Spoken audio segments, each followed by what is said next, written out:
Welcome to a case where the silence of winter hid a terrible truth. I am your host, Dr. John Watson. And tonight, I invite you to join me and Sherlock Holmes on a mystery that defies reason itself.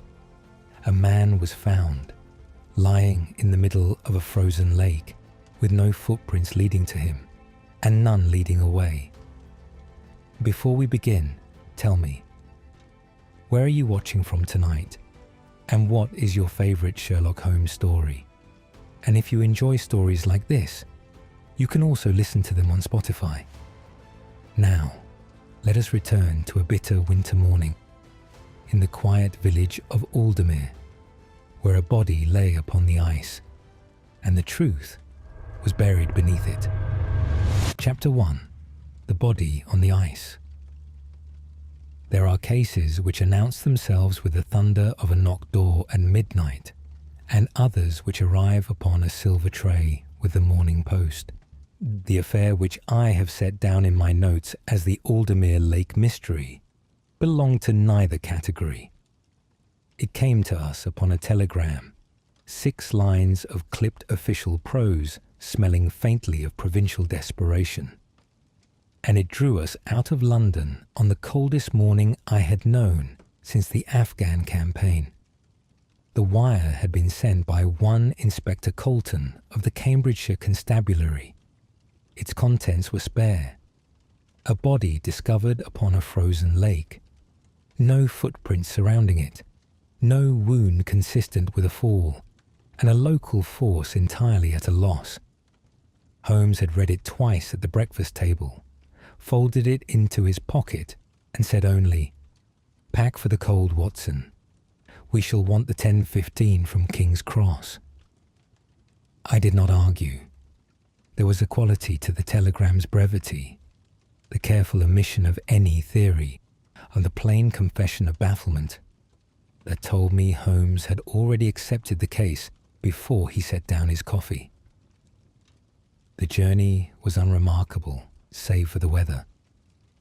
North of London, the countryside lay beneath a sheet of unbroken white, and the sky pressed down upon it in a uniform grey so low that the horizon dissolved entirely, land and air merging into a single frozen stillness. Holmes sat opposite me in our compartment, his long legs crossed, his eyes closed, his fingers steepled beneath his chin in that attitude of perfect concentration, which I had learned over many years to respect with silence. He did not speak for the better part of an hour. At Huntingdon, we changed to a local branch line, and from the final halt, a wind-bitten platform bearing the name Aldermere in faded letters, we were met by a constable with a dog-cart. The man was young, red-cheeked with cold, and visibly relieved to see us. He drove us 3 miles along a lane so rutted and frozen that the cart's wheels rang upon the ground like iron on a smith's anvil. Aldermere itself was a modest village, a cluster of stone cottages, a church spire, an inn whose painted signboard bore the name The Frost and Fiddle, and a single commercial street comprising a solicitor's office, an apothecary, a general merchant, and not much else. In summer, it might have possessed a gentle Cambridgeshire charm. In January, it looked as though God had forgotten it existed, and the frost had moved in to claim the tenancy, and the constable drove us directly past the village and down a cart track toward the lake. I saw it before we arrived.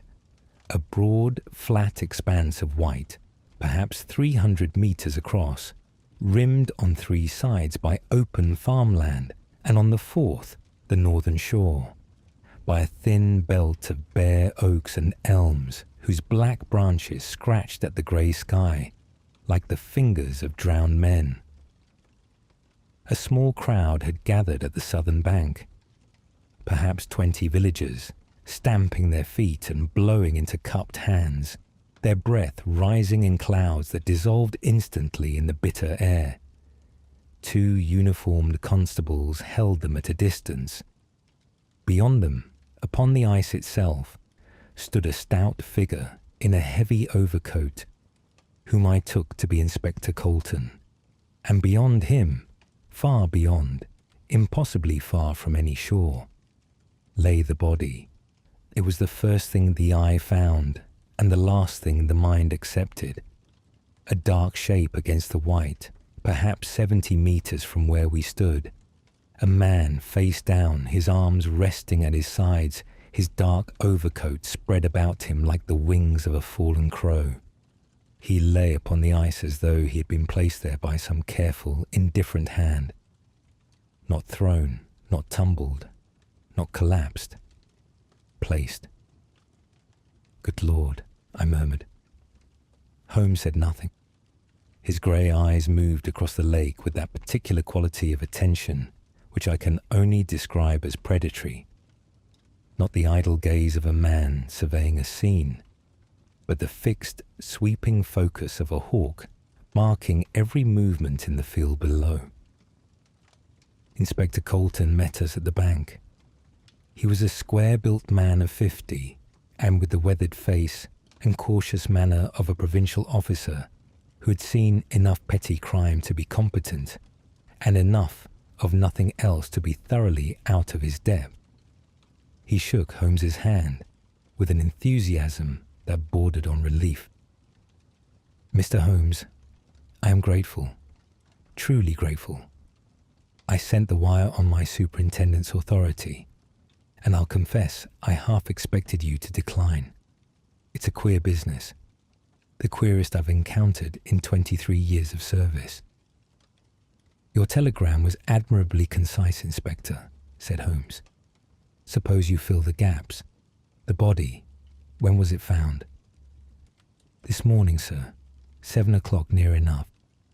A farmer by the name of Jessup was crossing the field yonder and spotted it from the bank. He thought at first it was a sack or a bundle of cloth. When he realized what it was, he ran to the village. My men arrived at 8. I arrived at past. We have not moved the body." "You have not walked upon the ice?" Colton hesitated. "I walked out to the body, sir. Myself and Constable Reed.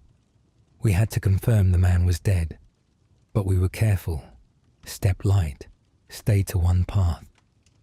"And you observed?" "That's just it, Mr. Holmes."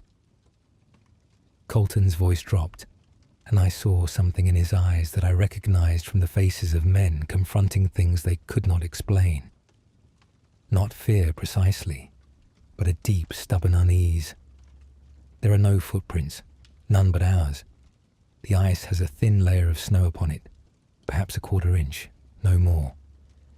And it is entirely undisturbed around the body. 20 meters in every direction, not a mark. The snow is even, unbroken. No tracks leading in, no tracks leading out. And the ice is solid. I had my men test it. 15 centimeters thick at least. No cracks, no holes, no open water within 100 meters. "Wind?" Holmes asked. "That was my first thought, sir. I wondered if the man had walked out, collapsed, and the wind had blown fresh snow over his tracks. But there was no significant wind last night. I checked with 3 farmers, and they all confirm it. A still night, cold as the grave, if you'll forgive the expression, but still." Holmes nodded slowly. "Let us see him." We walked out onto the ice, Holmes, myself, and the inspector, following the path that Colton and his constable had already trodden. The surface was firm beneath our boots, and I could feel the solidity of it, thick, ancient ice, the product of weeks of unbroken frost. The thin snow layer crunched softly underfoot, and I was acutely aware that every step we took was adding to the contamination of the scene. Holmes walked with his head down, his gaze fixed not upon the body ahead, but upon the ice beneath his feet. He moved slowly, deliberately. pausing now and then to crouch and peer at the surface from a low angle. I followed, saying nothing, though the cold was beginning to bite through my gloves and settle into my bones. The body, when we reached it, confirmed everything Colton had described and added several details that the inspector had not mentioned, or more likely, had not noticed. The dead man lay face down, his head turned slightly to the left. He was well dressed, a heavy wool overcoat of good quality, dark grey, well cut, a waistcoat beneath it, a white shirt, a silk cravat. His trousers were pressed, his boots polished, and he was not a labourer, not a farmer. He was a man of business. His age I estimated at 50 or thereabouts, his build stocky, his hair grey and thinning at the crown. Holmes knelt beside the body and examined it with his lens. He noted the wound first. A heavy blow to the back of the skull, slightly left of centre, which had crushed the bone inward and produced a dark, frozen mass of blood and matted hair. The blow was singular and decisive. There were no defensive wounds upon the hands, no torn fingernails, no bruising to the knuckles. The man had not fought. He had not seen the blow coming.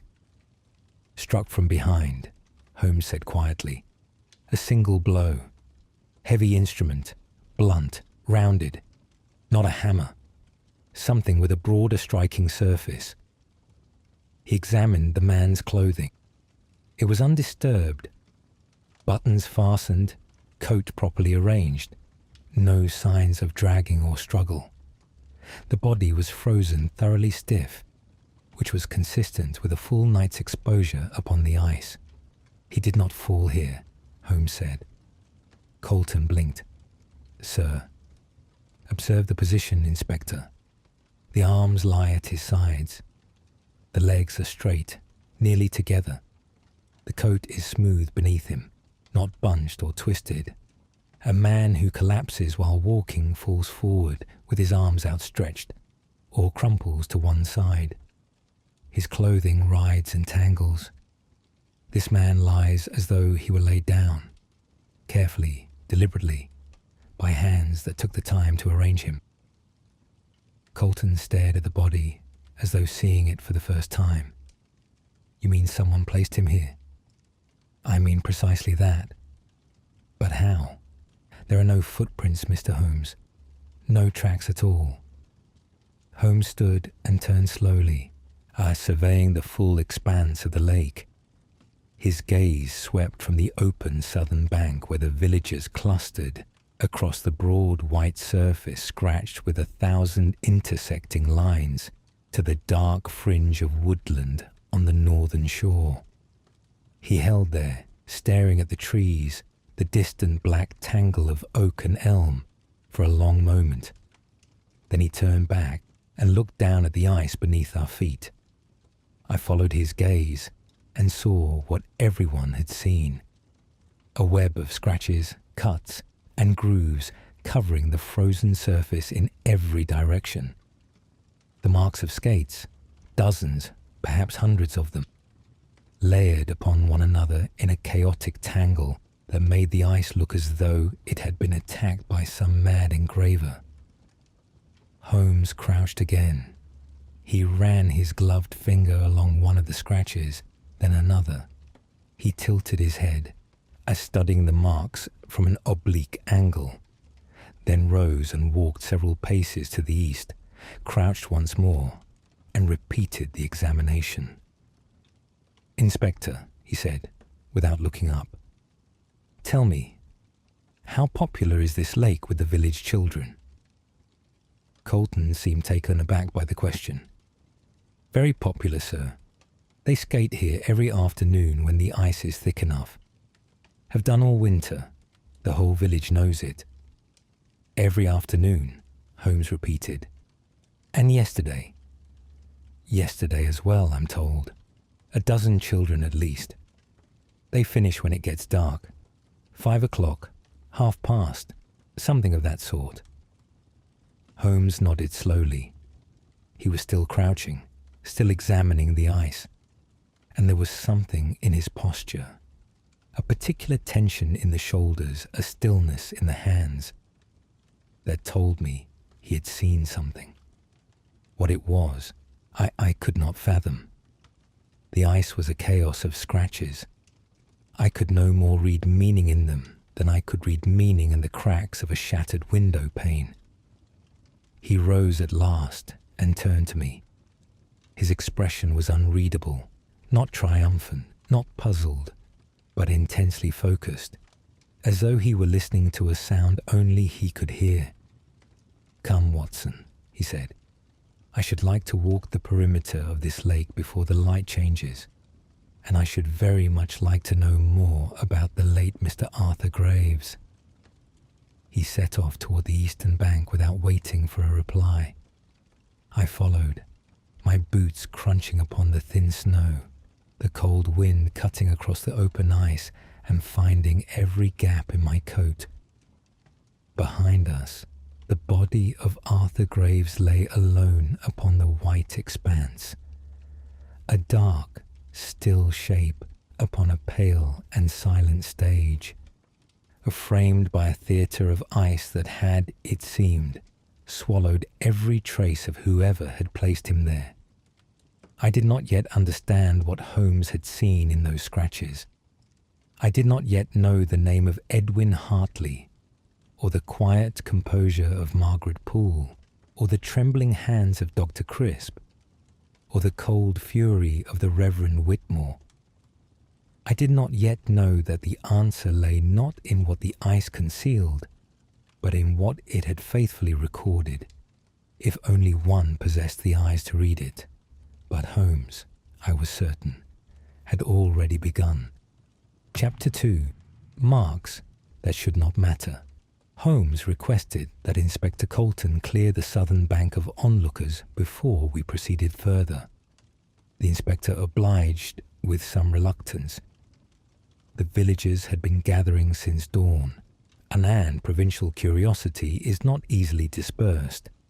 But a few sharp words from Colton and the visible authority of 2 additional constables sufficed to move the crowd back beyond the cart track. Holmes watched them go with the particular expression of a man who regards human beings as both the source and the contamination of all useful evidence. "The southern shore is the most accessible approach," he said to me. Once the last of the villagers had retreated to a respectful distance, it is also the approach most likely to have been used by the curious, the helpful, and the merely idle since the body was discovered. If there were tracks to be read there, they are now obliterated beneath 40 pairs of farm boots. We shall therefore concern ourselves with the remainder of the lake. He produced from his coat a pair of field glasses, not his own, I noted, but borrowed from Inspector Colton's kit, and began what I can only describe as a systematic survey of the frozen surface. He walked slowly along the eastern margin of the lake, stopping every few paces to raise the glasses and study the ice from a low angle, sometimes crouching until his eye was scarcely 2 feet above the surface. He moved with the deliberate patience of a man reading a manuscript in a foreign language, not scanning, but passing, examining each line before moving to the next. I accompanied him for the first quarter hour, but the cold was savage and his pace intolerable. I retreated to the bank, where Constable Reed, the young man who had driven us from the station, was stamping his feet beside a leafless hawthorn and looking thoroughly miserable. "How long has this lake been frozen?" I asked, more for the sake of conversation than investigation. "Since before Christmas, sir. We've had frost every night since the 2nd week of December. The ice is thick as a barn floor. And the children skate here daily. Every afternoon, sir, once the school lets them out. A dozen or more, sometimes 20. They've worn the surface ragged with it. He paused and added, with a note of local pride, Mere, they call it. It's the finest skating in the county when the frost holds. Mere.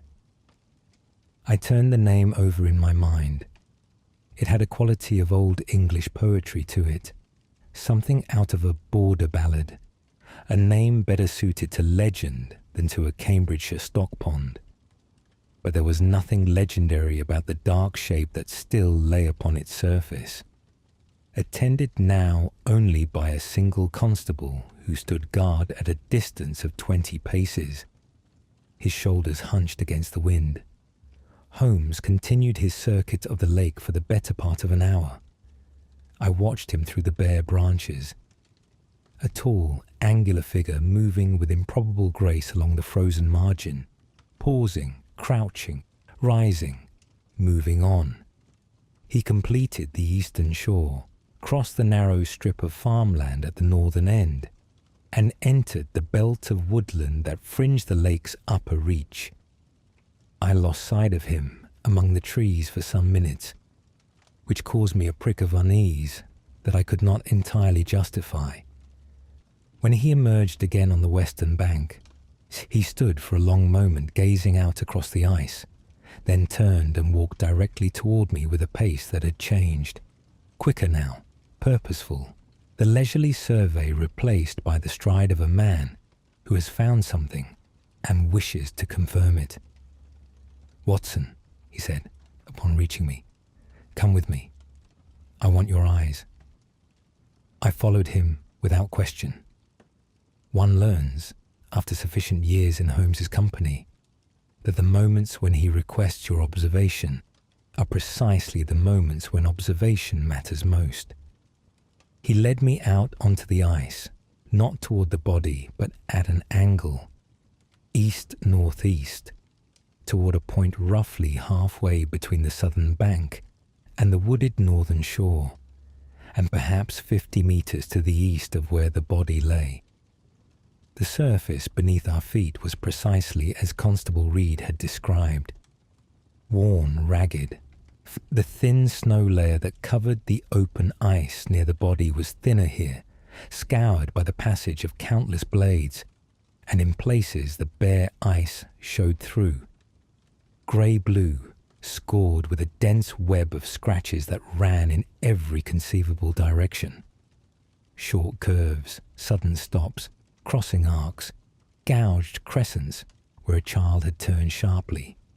The accumulated record of weeks of play layered upon itself until the surface resembled nothing so much as the work of a deranged cartographer attempting to map a country that did not exist.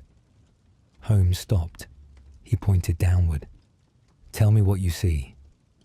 I looked. I saw ice. I saw scratches.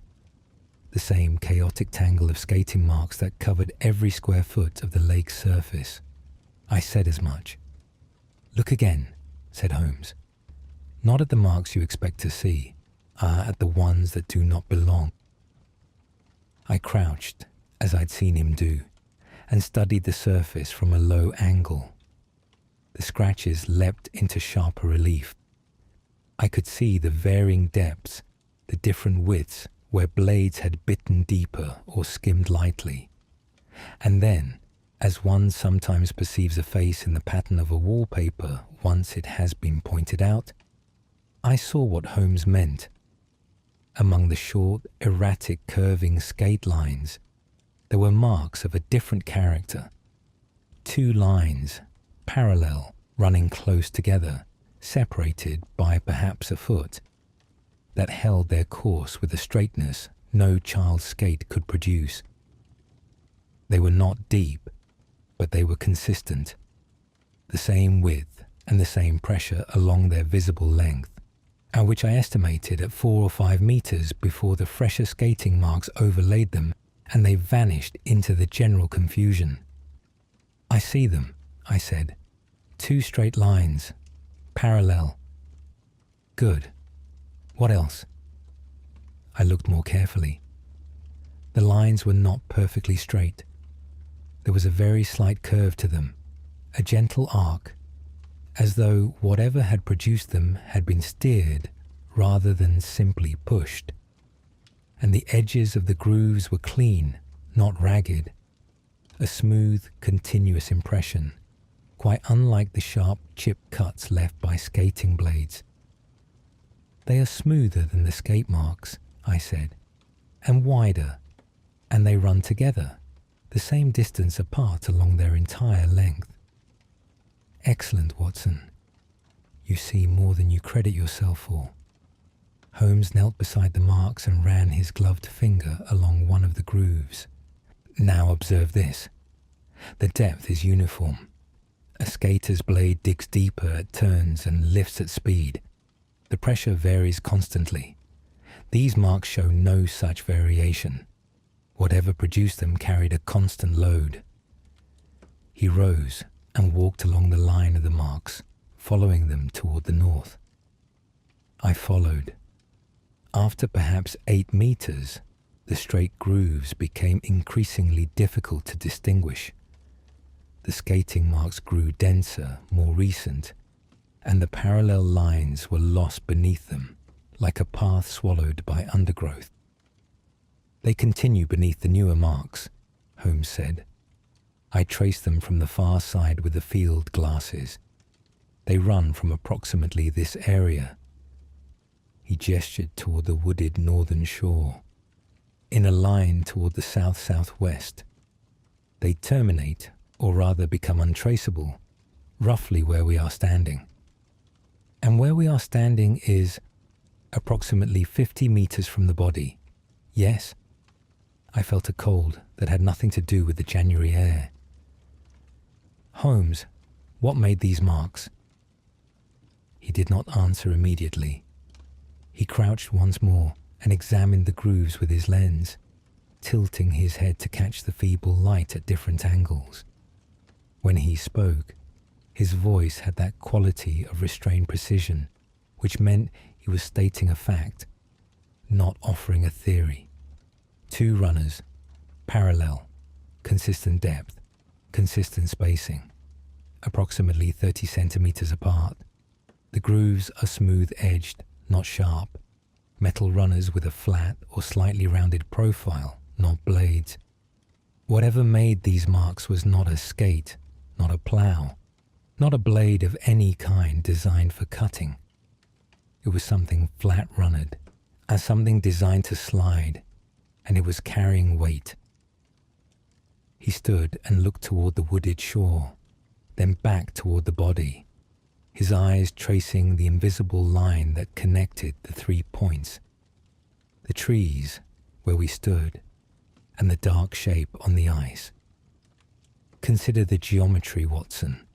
The marks begin, or at least become visible, at approximately this point, 50 meters from the body. They run toward the wooded shore. The body lies 50 meters in the opposite direction. If something traveled from the shore along this line carrying weight, and the weight was removed at a point 50 meters further on, then the body was transported," I said. The words came out before I had fully formed the thought, and the sound of them in the frozen air was startling, as though the lake itself had flinched. "That is one possibility," Holmes said carefully. "I do not yet assert it as a certainty. The marks are 50 meters from the body, not at the body. There may be an innocent explanation, but I note 2 additional features that weigh against innocence." He led me back to the clearest section of the parallel grooves and pointed. "First, the marks appear to double. Look closely. There are not 2 grooves but 4, laid upon one another in the same channel. 2 going in one direction, 2 returning. Something traveled out from the shore and came back along the same path." I looked and saw that he was right. Within each groove, there was a faint secondary impression, slightly offset, as though the runner had passed twice in nearly, but not precisely the same line. "Second," Holmes continued, The direction. These marks originate from the north, from the wooded shore. Not from the village, not from the open farmland, not from any direction where a person would be seen approaching the lake. From the one stretch of bank that is concealed by trees. He fell silent. The wind moved across the ice with a low, continuous sound. Not a howl, but a whisper. The voice of a vast, cold surface with nothing to break its passage. I stood beside Holmes and looked at the scratches beneath our feet. The frantic, joyful chaos of children's play, and within it, hidden like a cipher in a page of nonsense, those two straight, patient, purposeful lines. Could it have been a child's sled? I ventured. A toy pulled across the ice for amusement. A toy sled would leave narrower marks. The runners are set closer together. And a child pulling a toy does not maintain constant pressure. The load shifts, the depth varies, the path wanders. These marks speak of something larger, something heavier, something guided with intention. He paused. And children do not play at night, Watson. These marks run beneath the most recent layer of skating scratches. They were made before yesterday afternoon's skating, which means they were made the previous evening or night. The same night Arthur Graves died. He turned from the marks and began walking back toward the bank. I fell into step beside him, my mind turning over what I had seen, trying and failing to construct an alternative explanation that did not lead where Holmes's evidence was pointing. You said the marks terminate at 50 meters from the body, I said. If the body was transported on some sort of conveyance, why does it not lie where the marks end? Why the gap? Holmes glanced at me with what I took for approval. That is precisely the right question, Watson, and I do not yet have the answer.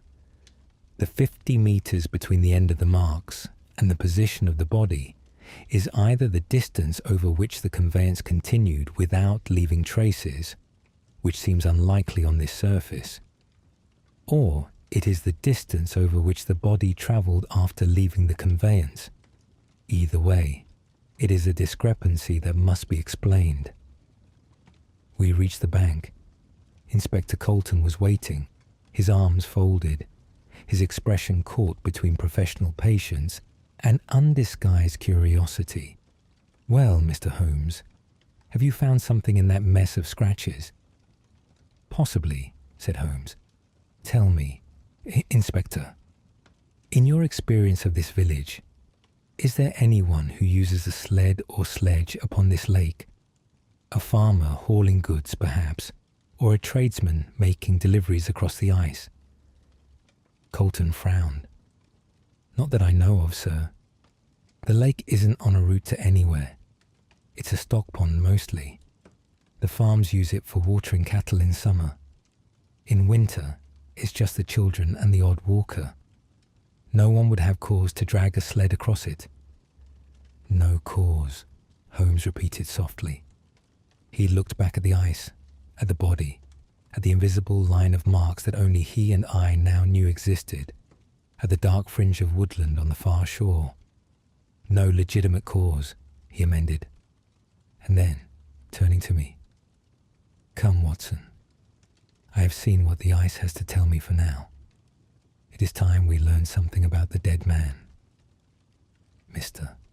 Arthur Graves has been very patient, lying out there in the cold, and I think he deserves the courtesy of our attention. He set off toward the village without another word. I followed, casting one last glance at Mirren Mere. That broad, white, silent expanse, scarred with the innocent marks of children's laughter and scored, beneath them, with two straight lines that spoke of something far darker. Those marks are not the product of play, Holmes had said. I was beginning to understand what he meant, and I was beginning to wish that I did not. Chapter 3. The Pattern Within Chaos. We did not, as it transpired, proceed immediately to the village. Holmes halted at the edge of the car track, stood motionless for perhaps 10 seconds with his eyes closed, and then turned back toward the lake with the abruptness of a man who has remembered something he cannot afford to leave unconfirmed. "Forgive me, Watson. The dead will wait. The ice may not." I understood his meaning. The sky had lightened fractionally since our arrival, and with the feeble warmth of the midday sun, such as it was, the thin snow layer upon the ice would soften. Any marks not recorded now might be lost by afternoon. I followed him back without complaint, though my feet had long since ceased to communicate anything beyond a generalized misery. What followed was, I believe, one of the most remarkable demonstrations of applied observation I have witnessed in all my years with Sherlock Holmes. He asked me to bring my notebook and pencil, and for the next 2 hours I served as his secretary upon the ice, recording measurements, descriptions, and diagrams as he dictated them in a voice as steady and precise as a surveyor reading elevations. He began by establishing what he called the taxonomy of the surface marks. He identified and catalogued no fewer than 7 distinct types of impression upon the ice, and he insisted that I record each one with its characteristics before we proceeded to interpretation. The first and most prevalent were the children's skating marks. These, Holmes demonstrated, possessed a consistent set of features. They were narrow, approximately 3 millimeters in width, consistent with the blade of a child's strap-on skate. They were short, rarely holding a straight course for more than a foot before curving, stopping, or intersecting with another mark, as their depth varied constantly, deeper at turns where the blade bit in, shallower on straightaways where speed reduced the pressure. They crossed one another at every conceivable angle, producing the dense, chaotic web that covered most of the lake's surface. The geometry of disorder, Holmes called it. No line holds its course for more than a foot. No 2 marks maintain a parallel relationship for any distance. The pressure signature changes with every stroke. This is the natural product of play. Dozens of children moving freely, without pattern or purpose, beyond the pleasure of motion. It is, in its way, beautiful, but it is emphatically not organized. The second type were the marks left by adult skaters. Wider blades, longer curves, more consistent depth. Holmes identified 3 or 4 such tracks, probably made by village men or women skating recreationally. These were distinguishable by their greater regularity, but still showed the characteristic features of skating: curves, pressure variation, and blade width grooves. The third type were scuff marks, broad, shallow disturbances where someone had walked upon the ice in boots. These were concentrated near the southern bank, where the villagers and constables had gathered that morning. Holmes dismissed them as post-discovery contamination. The fourth type were the tracks left by Holmes, myself, and Inspector Colton during our earlier approach to the body. Holmes had noted our path carefully and excluded these from his analysis. The fifth type were natural marks: hairline cracks in the ice surface, expansion lines, and the faint scoring produced by wind-driven grit, and these were irregular but distinguishable from human-made marks by their organic branching patterns. The sixth type were bird tracks, the delicate, forked impressions of crows and other wading birds that had landed upon the ice. Holmes noted several clusters of these near the eastern margin. And the seventh type, the anomalous marks. Holmes returned to the section of ice where he had first shown me the parallel grooves. He crouched and began a detailed examination that lasted the better part of 40 minutes, during which I filled 3 pages of my notebook with his observations. The marks, he confirmed, were produced by 2 runners set approximately 30 centimeters apart. The grooves were 5 to 6 millimeters wide, far wider than any skate blade, with smooth, rounded edges consistent with flat metal runners of the sort used on cargo sleds or heavy transport sledges. The depth was uniform along their traceable length, suggesting a constant load of considerable weight. "I estimate the load at 10 to 12 stone, Holmes said, straightening from his examination. The depth of impression on ice of this quality, at this temperature, under runners of this width, is consistent with a total burden, sled and cargo together, of that magnitude." I did not need to consult my medical knowledge to recognize the significance. A man of Arthur Graves's build would weigh approximately 11 stone. Holmes did not make the connection explicit. He did not need to. He simply recorded the measurement and moved on. He traced the marks as far as the overlying skate scratches permitted. Working outward from our position toward the south-southwest, the runner grooves became increasingly obscured by fresher skating marks. Within 15 meters, they were untraceable, buried beneath the previous afternoon's accumulation of children's play. The direction, however, was clear. They pointed toward the spot where the body lay. Working in the opposite direction, toward the north-northeast and the wooded shore, the marks were somewhat better preserved, as the skating activity had been less dense near the margins of the lake.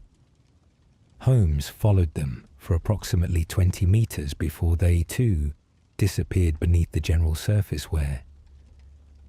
But the trajectory was unmistakable. Projected backward, the line of the marks aimed directly at the belt of woodland on the northern bank. "From the trees," Holmes murmured, "across the ice, toward the body, and back again." He crouched once more at the clearest section of the grooves and directed my attention to the doubling pattern he had identified earlier. Within each runner channel, there were indeed 2 distinct impressions, one laid upon the other with a slight lateral offset of perhaps 2 centimeters. "The outbound and the return," he said. "The runner passed twice, once going out, once coming back. The slight offset is consistent with the sled being steered by hand. On the outbound journey, the sled carried its load, and the person or persons guiding it walked alongside. On the return, the sled was empty and lighter, and the steering was less careful, hence the offset. The return track sits fractionally higher in the groove, confirming the reduced weight. I asked whether the marks might have been produced by a boat or a punt, something flat-bottomed perhaps, pushed across the ice. Holmes shook his head. A boat's hull would leave a single broad mark, not 2 narrow parallel ones. A punt would leave pole marks, circular impressions at intervals where the pole was planted for leverage. There are no such marks. These are runners, Watson. 2 metal strips, mounted on a flat frame, designed for sliding over frozen ground or ice. The spacing, the width, the profile, all are consistent with a common cargo sled, of the type used throughout the eastern counties for hauling firewood, hay bales, or supplies in winter. He paused, and I saw his gaze travel once more toward the dark line of trees on the northern shore. "If something came from there," he said, "then there is where we must go next.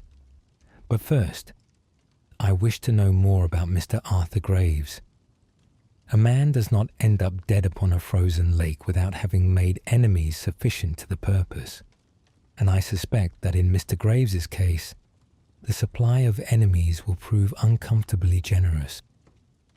He rose, brushed the frost from his knees, and stood looking out across Mere. The light had shifted while we worked.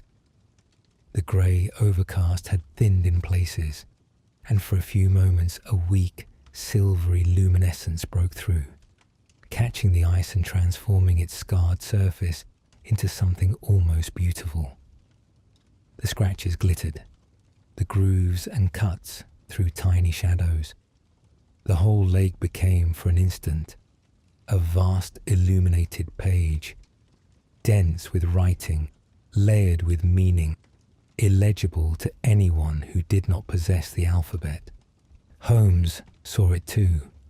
He stood very still, his sharp profile outlined against the pale sky, and I had the curious impression that he wasn't merely looking at the ice, but reading it, absorbing its testimony with the same focused intensity he brought to a coded message or a smudged fingerprint. "You know," he said quietly, "the police were not wrong to dismiss these marks. At a casual glance, they are invisible, lost in the noise. The children's skating was not merely convenient camouflage, it was chosen camouflage. Whoever did this understood that the daily accumulation of skate marks would overlay and obscure any evidence of passage. They relied upon it. They planned for it." He turned to me and there was something in his eyes, not quite admiration, but a recognition of craft that I had seen before. And in cases where the criminal's intelligence had earned, if not Holmes's respect, then at least his attention. This was not an impulsive act, Watson. This was architecture. Someone studied this lake, understood its rhythms. When the children came, when they left, how the surface changed from day to day. Someone calculated the distance, selected the approach, and executed the plan with mechanical precision. And then they trusted chaos to conceal the evidence. He paused. But chaos, Watson, is not as reliable an ally as it appears. Chaos has no straight lines, and there, in that single principle, is the error that will undo them. He said nothing more. We walked back to the bank in silence, Holmes moving with the long, swift stride that signaled the transition from observation to action. Inspector Colton, who had been waiting with a constable and a flask of tea that I eyed with desperate longing, looked up expectantly. "Mr. Holmes, my men will need to remove the body before nightfall. The cold is preserving it well enough, but I cannot leave a dead man on a public lake indefinitely. The village is already unsettled." "Remove it," said Holmes. "I have seen everything I need from the body's position, but instruct your men to approach from the south, along the path we have already walked, and to touch nothing on the northern half of the lake. Nothing at all. Is that clear?" Colton nodded, though I could see he did not understand the reason for the instruction. Holmes did not enlighten him. "One further question, Inspector. Who identified the body?" "His business partner, sir, a Mr. Edwin Hartley. Young man, well-spoken. He was one of the first at the lake this morning, after the alarm was raised. He identified Graves at once, said he had dined with him 2 nights prior, and there was no mistaking the overcoat." "Hartley," Holmes repeated. "And where does Mr. Hartley reside?" "Rooms above the solicitor's office on the High Street. He handles the legal and financial affairs for their partnership. Or rather, he did." Holmes nodded. "Then that is where we shall begin. Come, Watson. We have spent the morning listening to the ice. Let us now hear what the living have to say. I suspect their testimony will be rather less reliable." He accepted a cup of tea from Colton's flask. drank it in 3 swallows, returned the cup, and set off toward the village. I followed, on my notebook heavy in my pocket with 2 hours of measurements and descriptions that I did not yet fully understand, but which I sensed, with the instinct of a man who has watched Sherlock Holmes build cases from fragments before, would prove to be the foundation upon which the entire solution rested. Behind us, Mere lay flat and white and still beneath the winter sky. Its surface was a palimpsest. Children's joy written over calculated murder, the geometry of play concealing the geometry of death. And somewhere in that tangle of scratches and grooves, 2 straight lines ran like a confession through the chaos, waiting for the one man in England who could read them. Chapter 4. A man disliked the village of Aldermere possessed, as I have noted, a single commercial street of modest proportions. In summer, it might have sustained the gentle bustle of a market town. In January, it had the shuttered, hunched quality of a place enduring a siege. The few people we passed walked quickly, heads down, collars raised, and those who recognized us as strangers watched from behind frost-clouded windows with the guarded curiosity of folk who have already heard the news and are calculating what it means for them. Holmes directed our steps first, not to the solicitor's office, where Edwin Hartley kept his rooms, but to the Frost and Fiddle, the inn whose painted signboard I had noted upon our arrival. The name struck me now with a faintly sardonic quality, as though the establishment were making light of the very weather that had, in all likelihood, provided the conditions for murder. The inn was a solid, square-built structure of local stone and 2 stories, with a stable yard to one side and a cluster of outbuildings to the rear. The yard was muddy where the frost had been broken by cartwheels and boot heels, and a thin column of smoke rose from the chimney with the defeated posture of a thing that would rather not have made the effort. As we crossed the yard toward the front door, I observed the outbuildings more closely. A coal store, a privy, and a larger structure that I took for a woodshed, its door slightly ajar, revealing within a disordered collection of split logs, sacking, coiled rope, and, leaning against the interior wall at a careless angle, a flat-bottomed sled of the type used throughout the countryside for hauling firewood and supplies across frozen ground. It was perhaps 5 feet in length, with low sides and 2 iron runners visible beneath the frame. I set roughly a foot apart.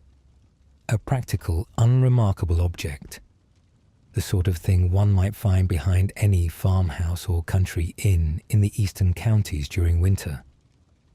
I noted it and thought nothing of it.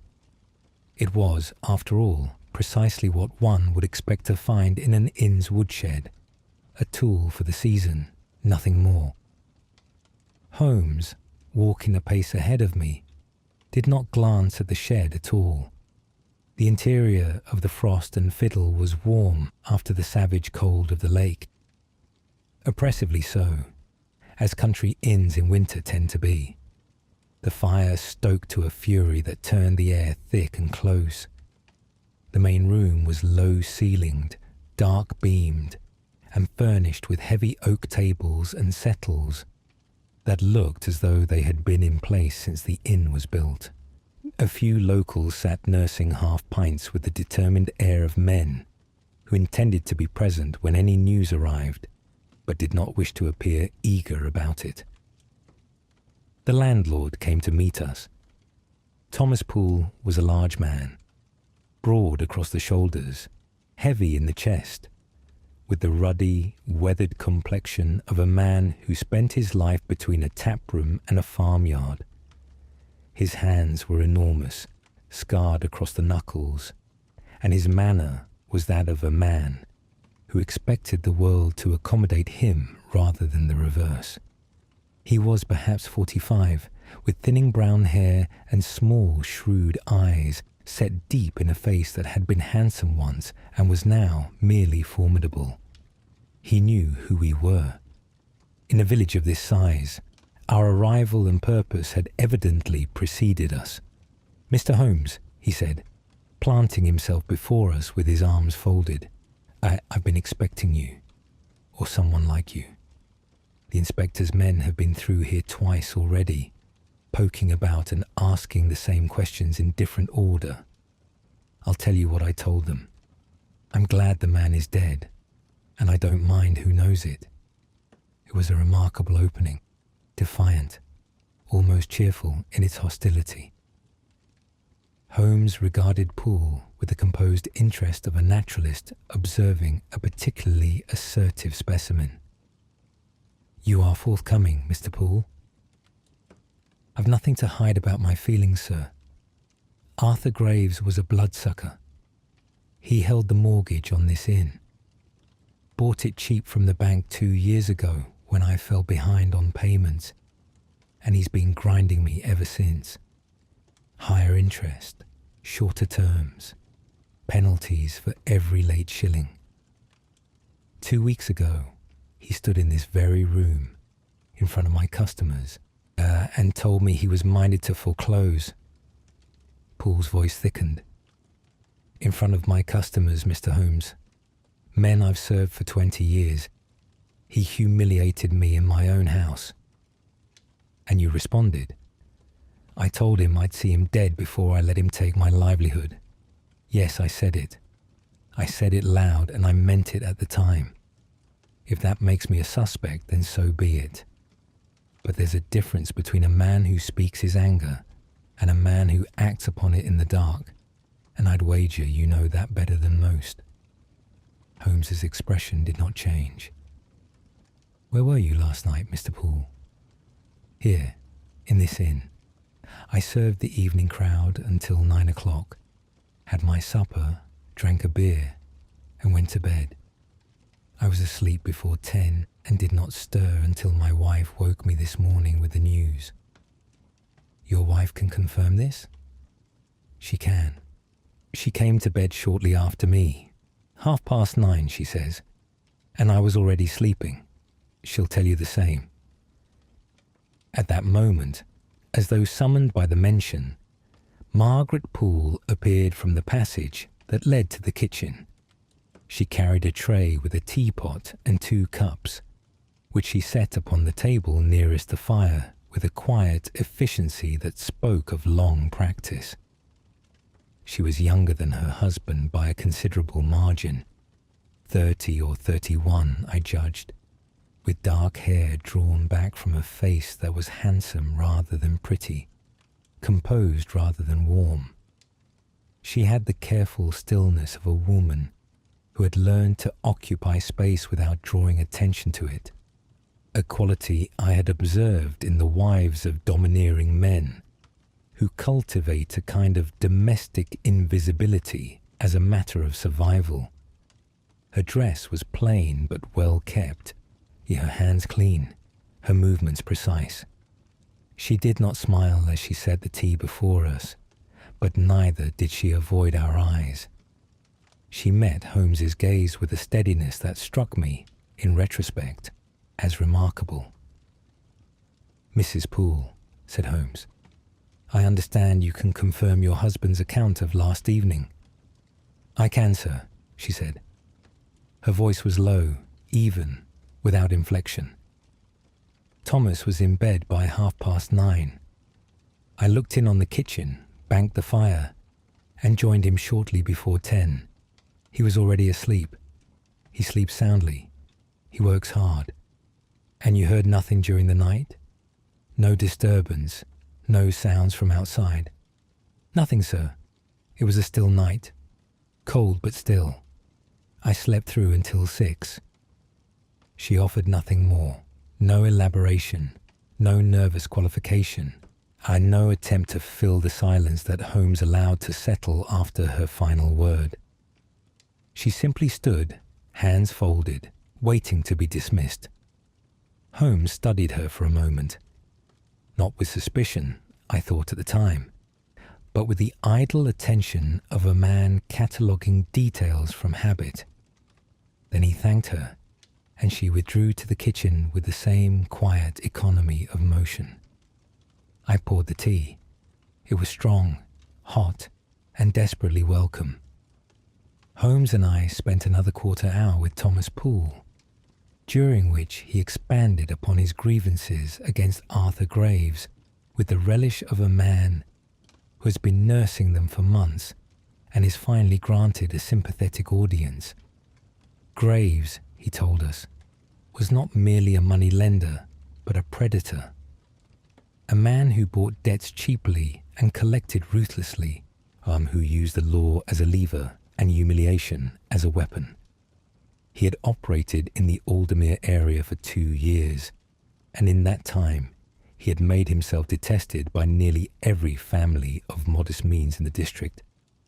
Ask anyone, Poole said. Ask the Hadleys. He nearly took their farm. Ask old Simmons the draper. Graves bought his note and doubled the interest. Ask the Reverend if the Reverend will speak to you about it, which I doubt. He paused, and a flicker of something, not quite satisfaction, not quite malice, crossed his heavy features. Graves had his fingers in every pocket in this village. There's not a man here who didn't have reason to wish him gone. Including his business partner, Holmes asked. Poole's expression shifted, a narrowing of the eyes, a fractional tightening of the jaw. Hartley. Aye, I suppose so. Though Hartley's a smoother article than most. Polished. London manners. He handles the papers and the contracts. Graves was the muscle, Hartley was the pen. I don't know what their arrangement was, but I know Graves treated him like a clerk, not a partner. You'd want to ask Hartley about that yourself. I intend to, said Holmes. We finished our tea and departed. As we crossed the inn yard, Holmes paused and looked back at the building, not at the inn itself, but at the cluster of outbuildings behind it. His gaze rested upon the woodshed for perhaps 2 seconds. Then he turned and walked on without a word. I thought nothing of it at the time. I was thinking of Thomas Poole, of his bluster, his grievance, his defiant confession of hatred. He was, to my mind, precisely the sort of man who might commit a murder. Large, angry, and physically capable, and publicly provoked beyond endurance. That he had announced his intentions in advance struck me not as evidence of innocence, but as evidence of a temperament too hot to calculate consequences. I said as much to Holmes as we walked toward the high street. Holmes received my analysis with a non-committal murmur. "And Mrs. Poole?" he asked. "What was your impression?" I considered. "Composed," I said. "Perhaps excessively so, given the circumstances. But some women are simply made that way, particularly in country households where the husband commands the conversation and the wife has learned to hold her tongue." "Indeed," said Holmes. "And her account?" "Straightforward, consistent with her husband's. She confirmed the times, confirmed he was asleep. It confirmed a quiet night." "She confirmed everything," Holmes agreed, "and volunteered nothing." I did not know what to make of this observation, and Holmes did not elaborate. We walked on in silence. The remainder of that afternoon was spent in conversation with the people of Aldermere, and if I had entertained any doubt about Arthur Graves's capacity for making enemies, it was dispelled within the first hour. We spoke to a draper, a farrier, 2 farmers, the postmistress, and a retired schoolmaster, and the portrait that emerged was consistent in every particular. Graves was a man who had come to Aldermere with capital and without conscience. He purchased debts from banks and creditors at a discount, then enforced them with a rigour that bordered on cruelty. He charged interest at rates that would have made a Lombard Street usurer blush. He foreclosed without warning and evicted without remorse. He was, by universal agreement, the most hated man in the district. The name that recurred most frequently, after Thomas Poole's, was that of the Reverend James Whitmore. Several villagers mentioned, in the oblique and half-whispered manner of people sharing a confidence they know they should not possess, that the Reverend had a particular grievance against Graves. Something personal, something beyond the financial predation that affected the village at large. No one would say precisely what this grievance was, but the implication was clear. It was a matter of family, and it was a matter of honour. And the Reverend had been heard to speak of Graves in terms that sat uneasily with his clerical office.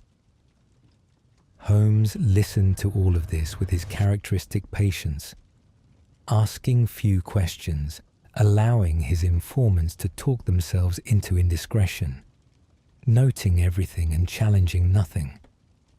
When we had exhausted the village's store of gossip, he turned to me and said, "A man surrounded by enemies is difficult to investigate, Watson. When everyone has a reason to wish him dead, the real motive hides in plain sight. We must look beyond the obvious grievances, the mortgage, the debts, the public humiliations, and find the private one, the grievance that could not be spoken of, and therefore could not be endured." He consulted his watch. "It is 3:30. We have time to call upon Mr. and Edwin Hartley before the light fails entirely, and after that, I think, the apothecary. A man's medicine chest tells a more honest story than his neighbour's." We set off toward the solicitor's office on the High Street. Behind us, the smoke from the frost and fiddle rose thin and grey into the darkening sky, and through the inn's small windows I could see the yellow glow of lamplight, and, for a moment, the figure of Margaret Poole moving through the tap-room with a cloth in her hand, wiping down the tables with the same quiet, methodical precision with which she had poured our tea, confirmed her husband's alibi, and said not one syllable more than was required. I did not think of her again that evening. I was thinking of Thomas Poole and his threats, of the Reverend and his unnamed grievance, of a dead man on the ice with no footprints around him. I was assembling suspects in my mind, weighing motives, constructing theories. I was, in short, doing precisely what the killers wished me to do, but I would not understand that until much later. Chapter 5. Money and Lies. The solicitor's office occupied the ground floor of a narrow stone building on the High Street, its window bearing the legend Chadwick and Son in faded gold lettering that suggested a prosperity now several decades in the past. The elder Chadwick, we were told, had retired to Bath. The younger Chadwick managed such legal work as the village required, which was not much. The upper floor was let as lodgings, and it was here that Edwin Hartley kept his rooms. We found Hartley in the office itself, seated behind a desk that was not his own, surrounded by ledgers and bundles of correspondence that he appeared to be sorting with the distracted energy of a man who does not know what else to do with himself. He rose when we entered, and I had my first clear impression of the man. He was younger than I had expected. 34, I later learned, though he might have passed for 30.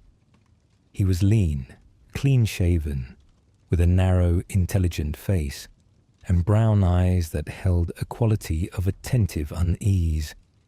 as though he were perpetually bracing for a question he was not prepared to answer. His clothing was well tailored but not ostentatious. A dark suit of London cut, a plain waistcoat, a collar that was clean despite what must have been a distressing morning, and his boots, which I noticed as he came around the desk to shake our hands, were of soft calfskin, pale brown, supple, on with thin soles quite unlike the heavy hobnailed footwear that every other man in Aldermere seemed to favour.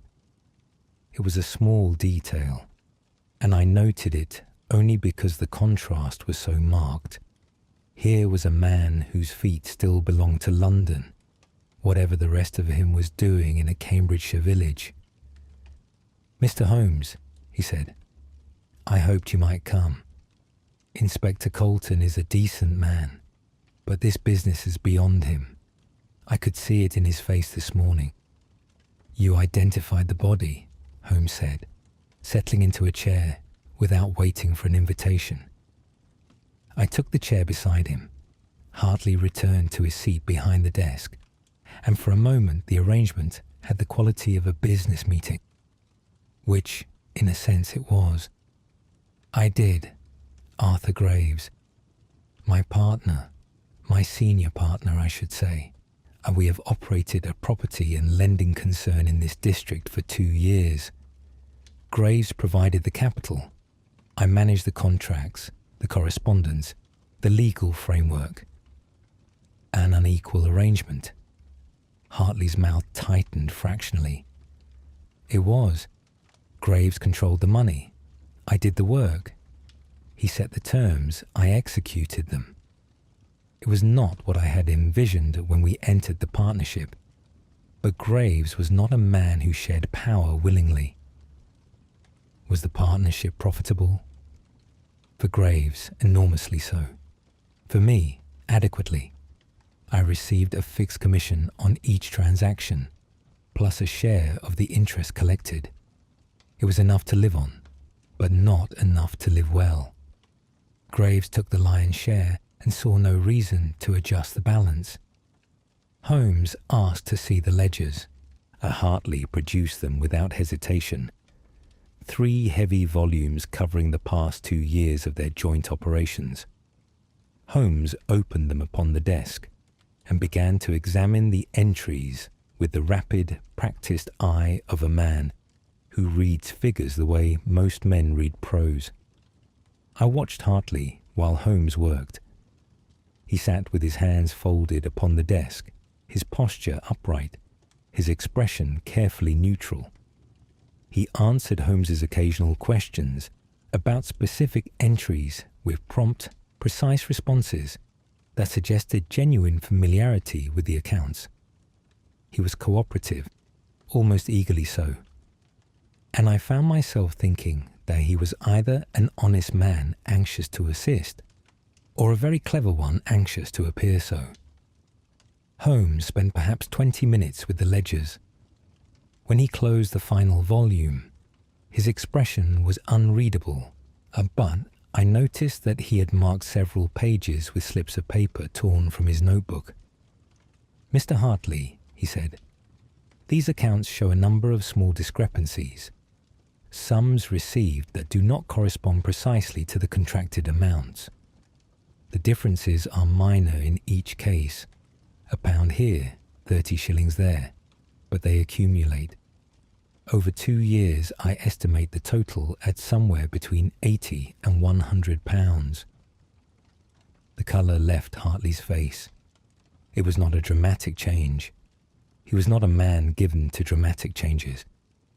But the slight draining of warmth from his cheeks and the momentary rigidity of his hands upon the desk were unmistakable. There may be rounding errors," he began. "The calculations are complex, and I sometimes—" "Mr. Hartley." Holmes's voice was not unkind, but it was final. The discrepancies are not rounding errors. They are systematic. The missing amounts are always from the interest payments, never from the principal.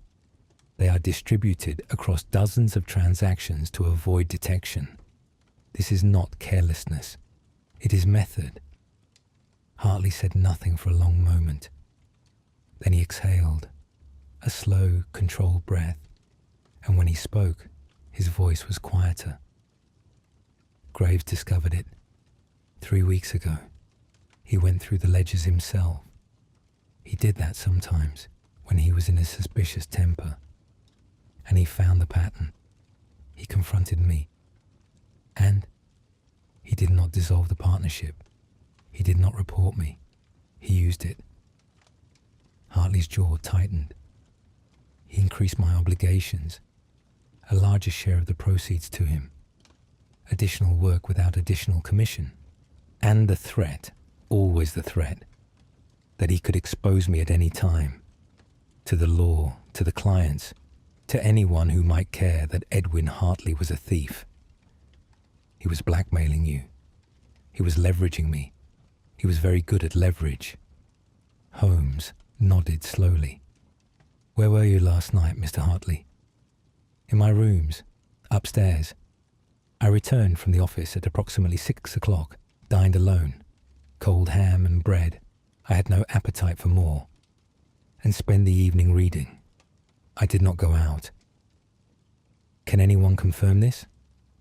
No. Chadwick, the solicitor, left at 6. After that, I was alone.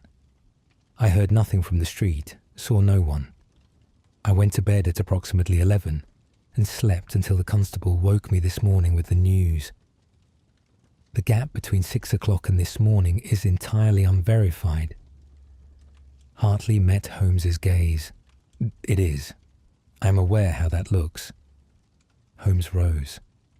He thanked Hartley for his cooperation, collected his notebook, and moved toward the door. At the threshold he paused and turned back. One small matter, Mr. Hartley. Your boots. They are London-made, are they not? Hartley looked down at his feet with evident bewilderment. They are. Poole and Company, the bootmaker on Regent Street, not the innkeeper. A faint, humourless smile. I confess I have not yet adopted the local fashion for hobnails. They are handsome boots, Holmes said pleasantly. Calfskin, if I am not mistaken. Soft-soled, very comfortable, I should imagine, for indoor wear. They are. Good day, Mr. Hartley. We departed. In the street, I turned to Holmes with the question that had been forming throughout the interview. The skimming, 80 to £100, that is a motive. It is a motive for Graves to act against Hartley, Holmes corrected. Whether it is a motive for Hartley to act against Graves depends on what the blackmail demanded and whether Hartley saw any other means of escape. But yes, it is noted. And the alibi? Is no alibi at all. Between 8 o'clock and morning, Edwin Hartley's whereabouts are entirely his own assertion. Holmes walked in silence for a moment. But I would not arrest a man on the strength of an unverifiable evening alone. Half the village was in bed with no witnesses after 9 o'clock. The question is not who lacks an alibi. The question is who possessed the means and the knowledge to move a body across a frozen lake without leaving footprints. Our next stop was the apothecary. A small, cluttered establishment presided over by a Mr. Fenwick, a wizened man of 60-odd years, whose spectacles were so thick they gave him the appearance of a startled owl. He was eager to assist. The murder had shaken him, as it had shaken the entire village, and he seemed to regard our inquiry as a form of civic participation. Holmes asked to see the dispensing records. Fenwick produced a ledger that recorded every purchase of medicinal substances in the village for the past 6 months. Holmes ran his finger down the columns with the same focused attention he had given to Graves's financial ledgers, and I saw his finger pause twice. The first pause was at an entry for Arthur Graves himself, a regular prescription for digitalis, prepared by Dr. Crisp. Graves had a heart condition, it seemed. The dosage was moderate, and the frequency consistent. Holmes noted it, but moved on. The second pause was longer. Holmes's finger rested upon a series of entries, 4 in the past 2 months, recording the purchase of valerian tincture by Mrs. Margaret Poole. The quantities were not large in any single transaction, but taken together they were considerable. More than one would expect for a woman treating her own sleeplessness or nervous complaint. Holmes copied the dates and amounts into his notebook with careful precision, his expression betraying nothing. "Valerian," I said, when we had left the apothecary. "A sedative, harmless enough in normal doses." "Harmless to the person who takes it," Holmes agreed, "but instructive, perhaps, when we consider who purchases it and in what quantity. A woman who buys valerian 4 times in 2 months is either suffering from a remarkably persistent insomnia or administering it to someone else. To her husband." Holmes did not answer directly. Thomas Poole, by his own account and his wife's, was asleep before 10 o'clock and did not stir until morning. He describes this as the natural consequence of hard work.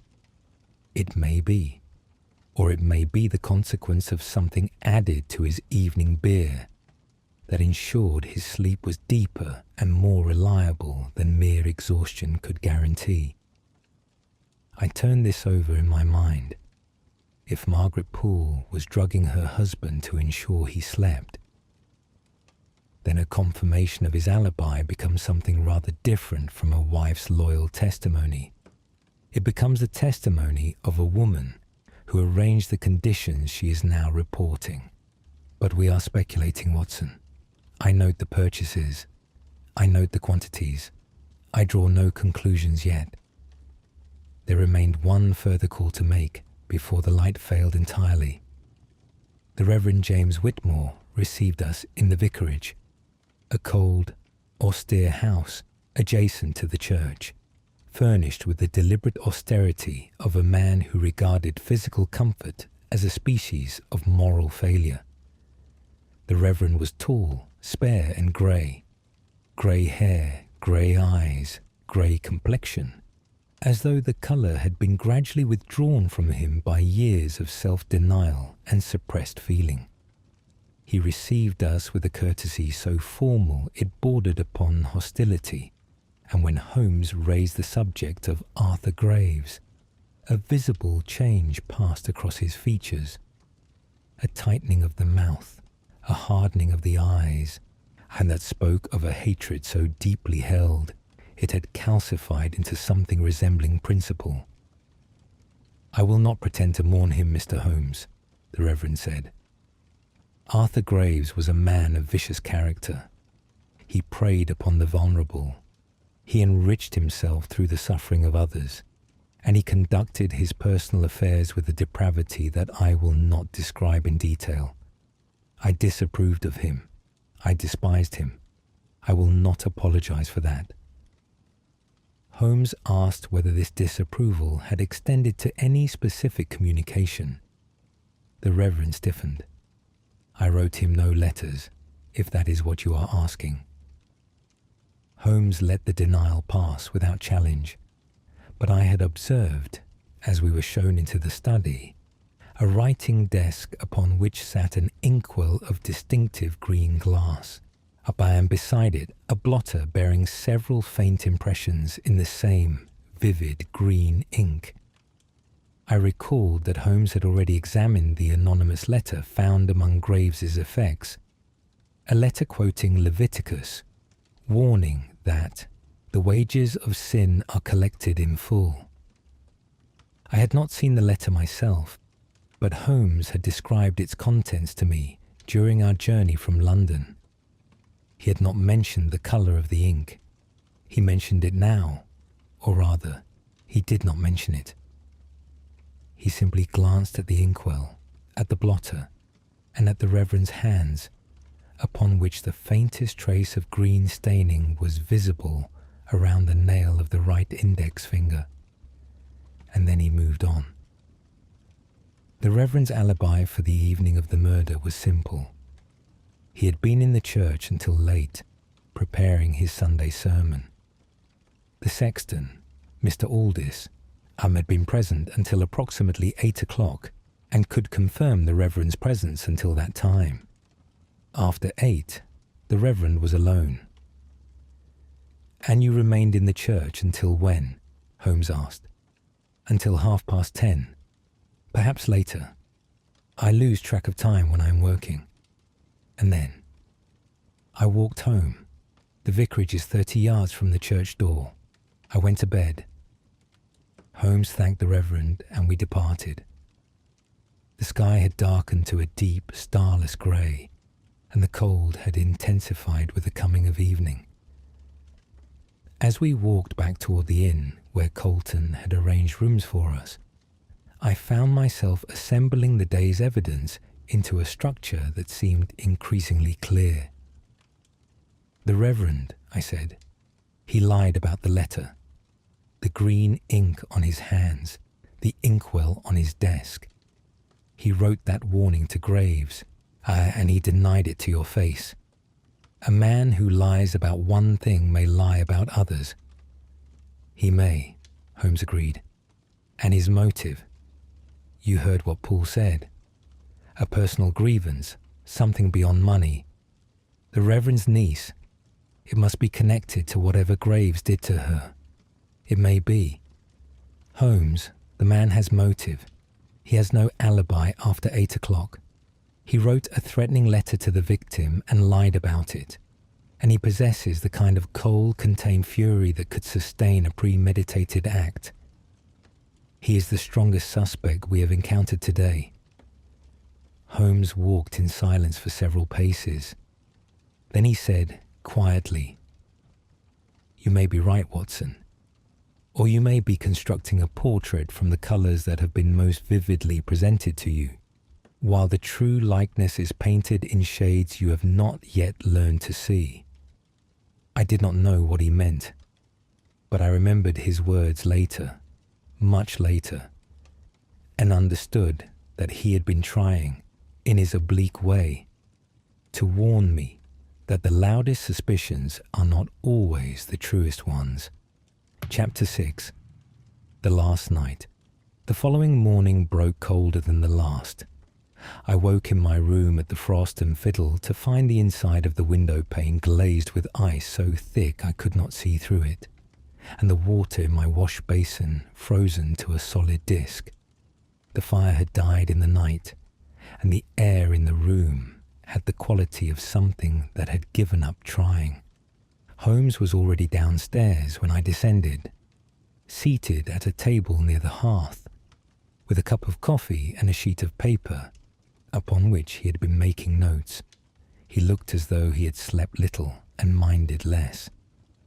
There was a brightness in his eyes, that particular restless energy that signalled a case approaching its middle passage, when the evidence was sufficient to suggest a shape, but not yet sufficient to confirm one.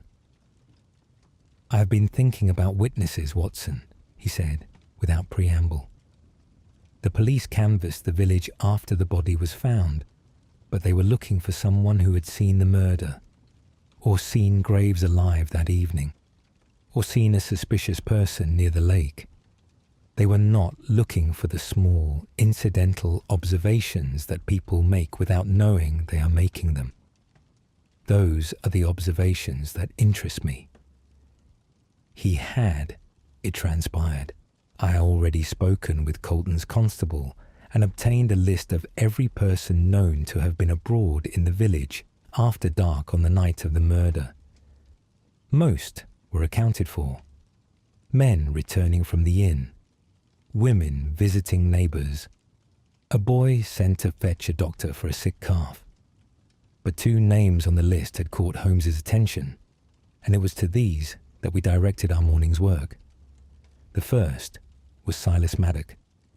We found him at his farm, a muddy, dispirited holding 2 miles south of the village, where a few thin cattle stood in a frozen yard and regarded us with the same expression of stoic misery that characterized their owner.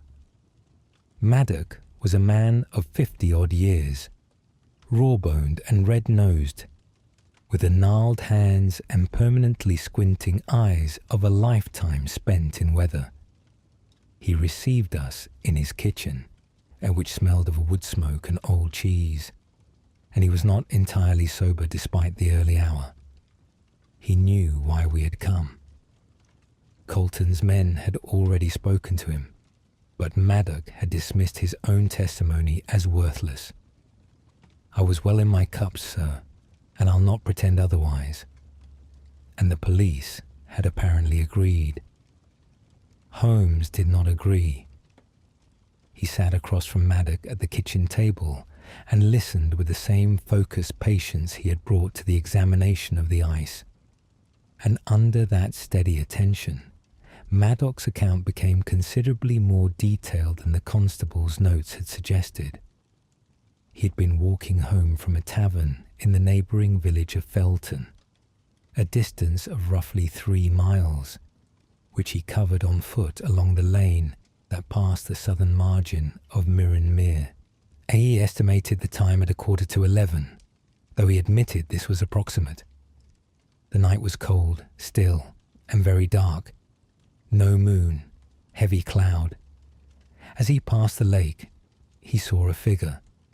One figure, certainly, possibly 2, but he could not be sure. The second may have been a shadow, or a tree, or a trick of his condition. But the first, you are certain of the first? Holmes asked. Certain as I can be, sir. It was a woman, walking brisk away from the lake toward the village. Not running, not creeping, walking steady, like a woman on an errand who knows the way. How do you know it was a woman? The shape of her, sir, the way she moved, and she was carrying something. One of those warming irons, the kind you fill with coals and carry in your hands. I could see the shape of it against the snow. Roundish, dark, with a handle. You are familiar with such objects. My own wife has one, sir. Every woman in the county has one in winter. It's nothing remarkable. And you thought nothing of it at the time? Nothing at all, sir. A woman walking home with a warming iron on a cold night. What's strange about that? I was 3 sheets to the wind and thinking only of my bed. I didn't stop, didn't call out, just walked on. Holmes pressed him on the second figure, the possible shadow. Maddock rubbed his jaw and frowned. I thought I saw someone else. Further back, closer to the tree line. Taller, a man's shape maybe. But the dark was thick, and I was not steady on my feet, and by the time I thought to look again, there was nothing. I cannot swear to it, sir. I'd not say it in a court. The woman, which direction was she heading? Toward the village, sir. Northwest, if you like. Away from the lake and toward the high street. And the warming iron, she carried it openly, in her hands. In one hand, sir, by the handle, swinging it a bit as she walked, the way you do. Nothing hidden about it. Holmes thanked Maddock, and we departed. On the lane outside, I ventured an observation. A woman near the lake at 11:15, carrying a heavy, blunt, rounded object, walking away from the scene. I paused. Holmes, the wound on Graves's skull. You described it as consistent with a blunt, rounded instrument. I did. A warming iron would fit that description precisely. It would.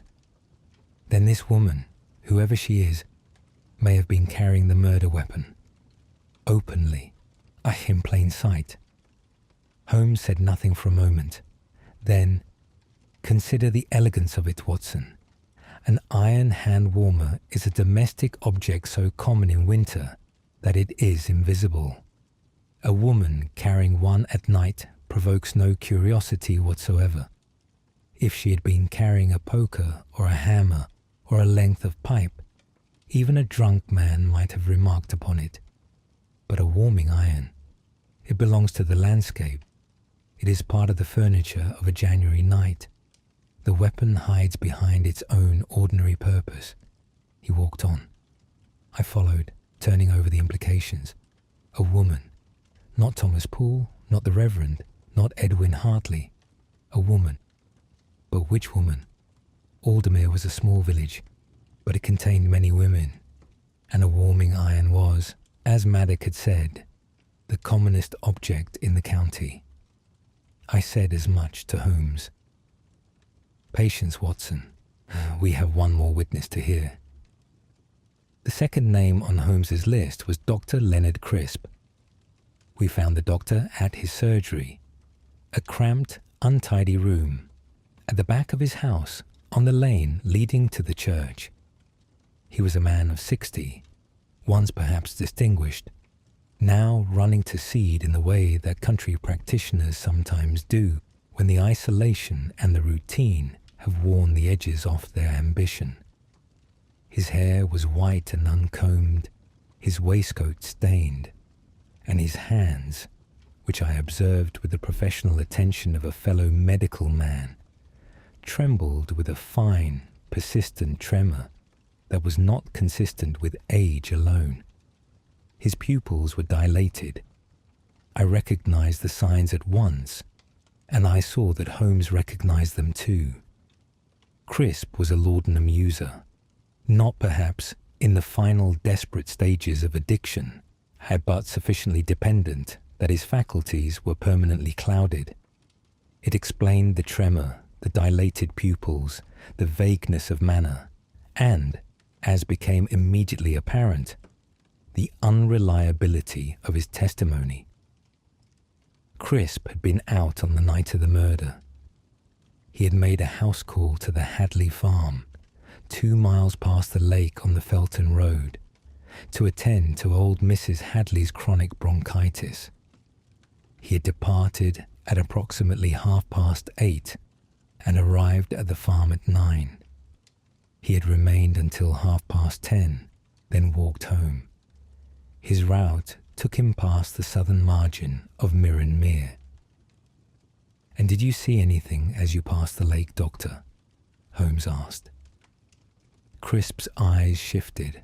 It was a small movement, a flicker of the gaze to the left and down, but it was the unmistakable reflex of a man deciding how much truth to surrender.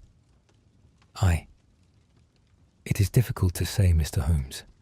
The night was dark. I was tired. I may have seen, that is, I thought I saw, but I cannot be certain. What did you think you saw? Shapes, near the tree line on the far side of the lake. Movement, perhaps. Or perhaps not. It was very dark, and my eyes are not what they were, and I confess I had taken a measure of medicine before setting out, which may have affected my perception. A measure of laudanum, Holmes said, without inflection. Crisp flinched as though struck. It is a medical preparation, Mr. Holmes. I use it for a neuralgic complaint. The dosage is your own affair, Doctor. I am not here to judge your prescribing habits. I am here to establish what you saw near Mirren Mere at 10:30 on the night Arthur Graves was killed. Crisp subsided. He passed a trembling hand across his forehead. I cannot be certain of anything, Mr. Holmes. I thought I saw movement near the trees, the north side of the lake. 2 shapes possibly, but the distance was considerable, the light was nil, and I was not at my most observant. I did not stop. I did not investigate. I walked home and went to bed. Holmes regarded him for a long moment.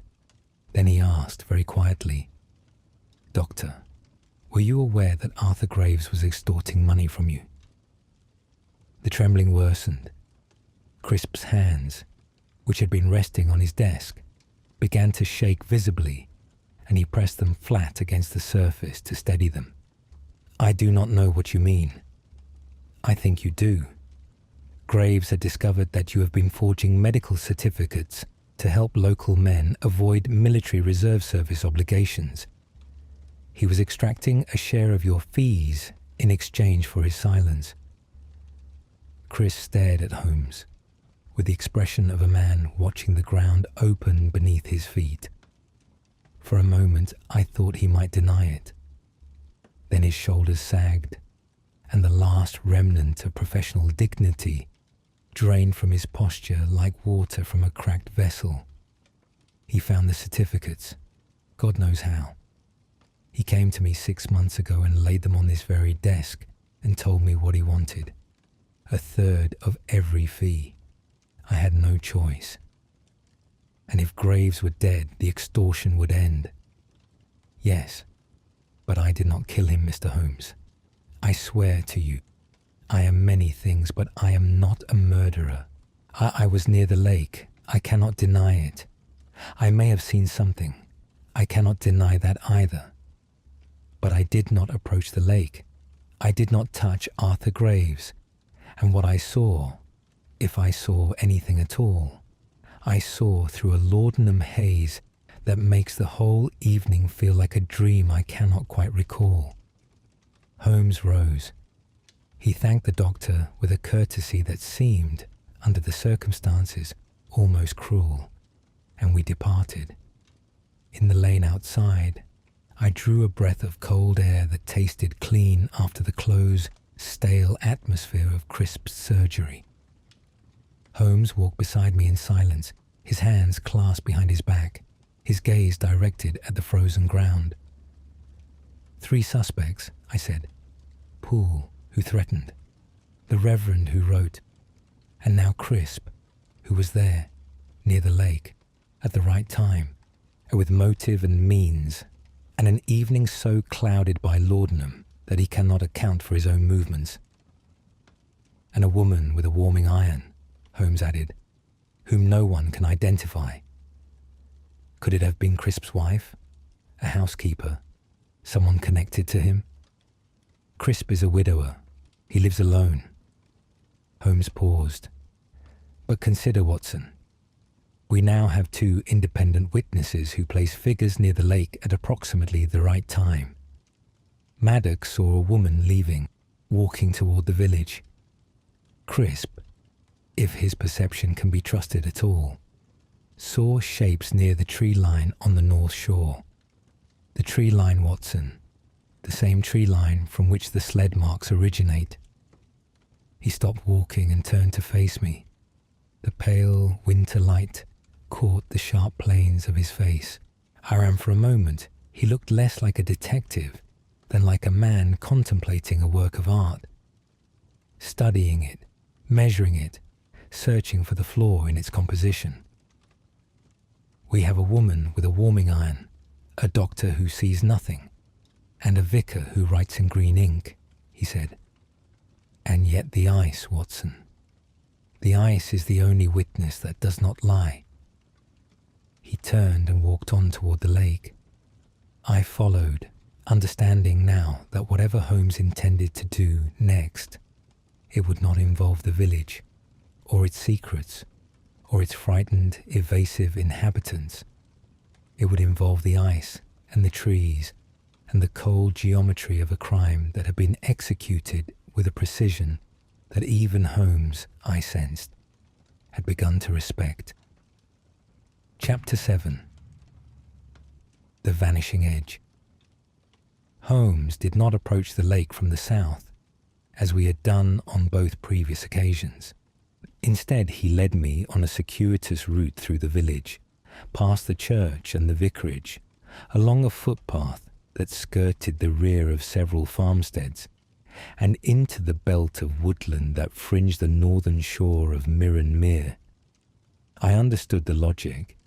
If someone had brought a sled through these trees to the lake's edge, they had come from this direction, from the village, through the woods. Holmes wished to walk the path they had walked, to see what they had seen, to feel the ground they had crossed. The woods were thin but tangled. A narrow band of oak and elm, perhaps 40 meters deep, separating the open farmland from the lake. The trees were bare, their winter branches interlocking overhead in a lattice so dense that it filtered even the meagre daylight into a grey, diffuse gloom. Beneath them, the ground was carpeted with dead leaves, brown and black and frozen stiff, overlaid with a thin layer of snow that had penetrated the canopy in uneven patches. Where the branches were thickest, the snow was sparse. Where gaps permitted, it lay in small drifts that crunched beneath our boots. Holmes moved slowly. He had the manner I had seen before in cases that brought him outdoors, not the brisk, analytical focus of the consulting room, but something older and more primal, the watchfulness of a tracker, reading the ground the way a frontiersman reads a trail. His eyes moved constantly, from the ground to the trees, from the canopy to the undergrowth. And he stopped frequently, crouching to examine something I could not see, or reaching out to touch a branch, or simply standing motionless, listening, as though the woods themselves might speak. We were perhaps 20 meters into the tree line, moving roughly south toward the lake, when Holmes halted and raised his hand. "Here," he said. I looked. At first I saw nothing, only the same carpet of frozen leaves and patchy snow that covered the ground everywhere in the wood. But Holmes pointed, and I followed his finger, and then I saw it. A depression, faint, partially obscured by frost and fallen leaves, but unmistakable once the eye had found it. It was roughly rectangular, perhaps 1.5 meters long and 0.5 meter wide, and the leaves within it were flattened and compressed in a way that the surrounding litter was not. Something flat and heavy had rested here, impressing the leaves into the frozen ground with sufficient weight to leave an impression that 2 days of frost had not entirely erased. "The sled," I said. "The sled," Holmes confirmed. "It was placed here, set down and left, perhaps for some minutes, while the person or persons who brought it attended to other matters." He crouched beside the depression and examined its edges. "The shape is consistent with the cargo sled I observed in the inn's woodshed. The dimensions match, and the orientation." He stood and sighted along the long axis of the depression, points directly toward the lake. He moved forward, following the line. Within 3 paces, I saw what he was tracking. 2 faint parallel grooves in the frozen earth and patchy snow, running from the depression toward the lake's edge. They were subtle, far less distinct than the marks on the ice, where the hard surface had preserved them clearly. But they were present. The runners had scraped through the thin snow, pushed aside leaves, and scored the half-frozen ground beneath. The grooves led us to the tree line's edge, where the wood ended and the lake began. Here the ground changed, from the soft, leaf-covered forest floor to the hard, bare margin of the bank, a strip of frozen mud and gravel perhaps 2 meters wide before the ice. The runner marks crossed this strip and ended at the ice's edge. Holmes stood at the boundary and looked out across the lake. From this vantage, the geometry was clear, a straight line from where we stood, across the ice, to the spot where the body had been found. The sled marks on the ice, which Holmes had traced from the other direction in chapters 2 and 3, began precisely here. The 2 sets of evidence, the forest approach, and the ice transit joined at this point like two halves of a broken bone. The full path, Holmes said quietly, from the village through the woods to this point. The sled was brought here, loaded, and dragged onto the ice. The marks on the ice begin where the marks in the woods end. There is no gap, no discontinuity. It is one continuous journey. He turned back to the tree line and began a closer examination of the immediate area. I followed, and within minutes we had found a catalogue of evidence that, taken together, was as damning as a signed confession. The first discovery was a low branch, an elm limb, perhaps an inch in diameter, hanging at roughly shoulder height, that had been snapped and partially torn from the trunk. The break was fresh, the exposed wood still pale beneath its bark. Something bulky had passed beneath it, something wider than a man walking upright, a sled perhaps, or a sled bearing a burden. The second was a small scrap of fabric caught on a hawthorn thorn at waist height, approximately 2 meters from the snapped branch. It was dark, nearly black, and of a heavy woven texture. I examined it closely. It was wool, heavy, tightly woven wool of good quality, consistent with the fabric of an overcoat. Graves's coat, I said. We shall see, said Holmes, though his tone suggested he had already reached the same conclusion. He extracted the scrap carefully from the thorn with a pair of tweezers and placed it in an envelope from his pocket.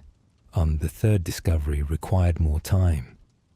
Holmes spent several minutes examining the ground in the immediate vicinity of the sled depression, and eventually directed my attention to 2 areas of compressed leaf litter, distinct from the sled impression, situated on either side of it, each roughly the size and shape of a pair of human feet. They were not footprints in the conventional sense. The frozen leaves did not take a clear impression, but the compression was evident. 2 people had stood here, one on each side of the sled, for long enough to press the litter flat beneath their weight. 2, Holmes said, not one. 2 people stood here, Watson. They stood and they waited, and then they acted. 2 people. I felt the weight of the word settle upon my understanding like a stone dropped into still water. Until this moment I had been thinking of a single killer. One man, acting alone. 2 conspirators changed the nature of the crime entirely. It was not merely a murder, it was a compact. 2 minds had planned it, 2 pairs of hands had executed it, and 2 voices had agreed to carry the secret. Holmes was not finished. He moved to a flat stone. A piece of local limestone, roughly the size of a dinner plate, embedded in the ground near where the 2 figures had stood. He crouched and examined its surface. Then he took a small knife from his pocket and scraped at a dark stain that had pooled in a shallow depression on the stone's upper face. The stain was frozen, black and crystalline, and the scrapings came away in thin, brittle flakes. He held a flake up to the light. Even in the grey gloom of the wood, I could see the colour, a deep rusty brown. Blood, I said, almost certainly. He placed the scrapings in a second envelope. The stone is positioned directly beside the point where 2 people stood. If one of those people struck Graves here, struck him from behind, as the wound suggests, the blood from the impact would have fallen upon whatever surface lay below. This stone was that surface. I looked at the stone, at the stain, at the compressed leaves, at the snapped branch and the scrap of wool, and I saw the scene as clearly as if I had been standing among those bare trees in the dark, watching it unfold. Graves lured here. By whom? To meet whom? standing with his back to one of the two figures, perhaps talking to the other. A blow from behind. The fall. The body loaded onto the sled. The sled dragged through the trees, Ike across the frozen bank and onto the ice. Then this is where it began, I asked. This is where the body began its journey. Yes, Holmes replied. But the murder may have begun here as well. The blood on the stone, the position of the two figures flanking the sled. It is consistent with an ambush. Graves was brought to this spot, struck and loaded. Everything after was transport. He stood and walked to the edge of the tree line. The lake stretched before us, white and flat and still. And at its far margin I could see the faint dark smudge upon the ice where constables had placed markers around the spot where the body had lain. 50 meters, Watson, Holmes said. They moved him 50 meters across the ice. The question is, why not further? And why not closer? There is a reason for that distance, and when we understand it, we will understand everything. He stood for a long moment, looking out across Mere, his tall figure framed by the bare branches on either side.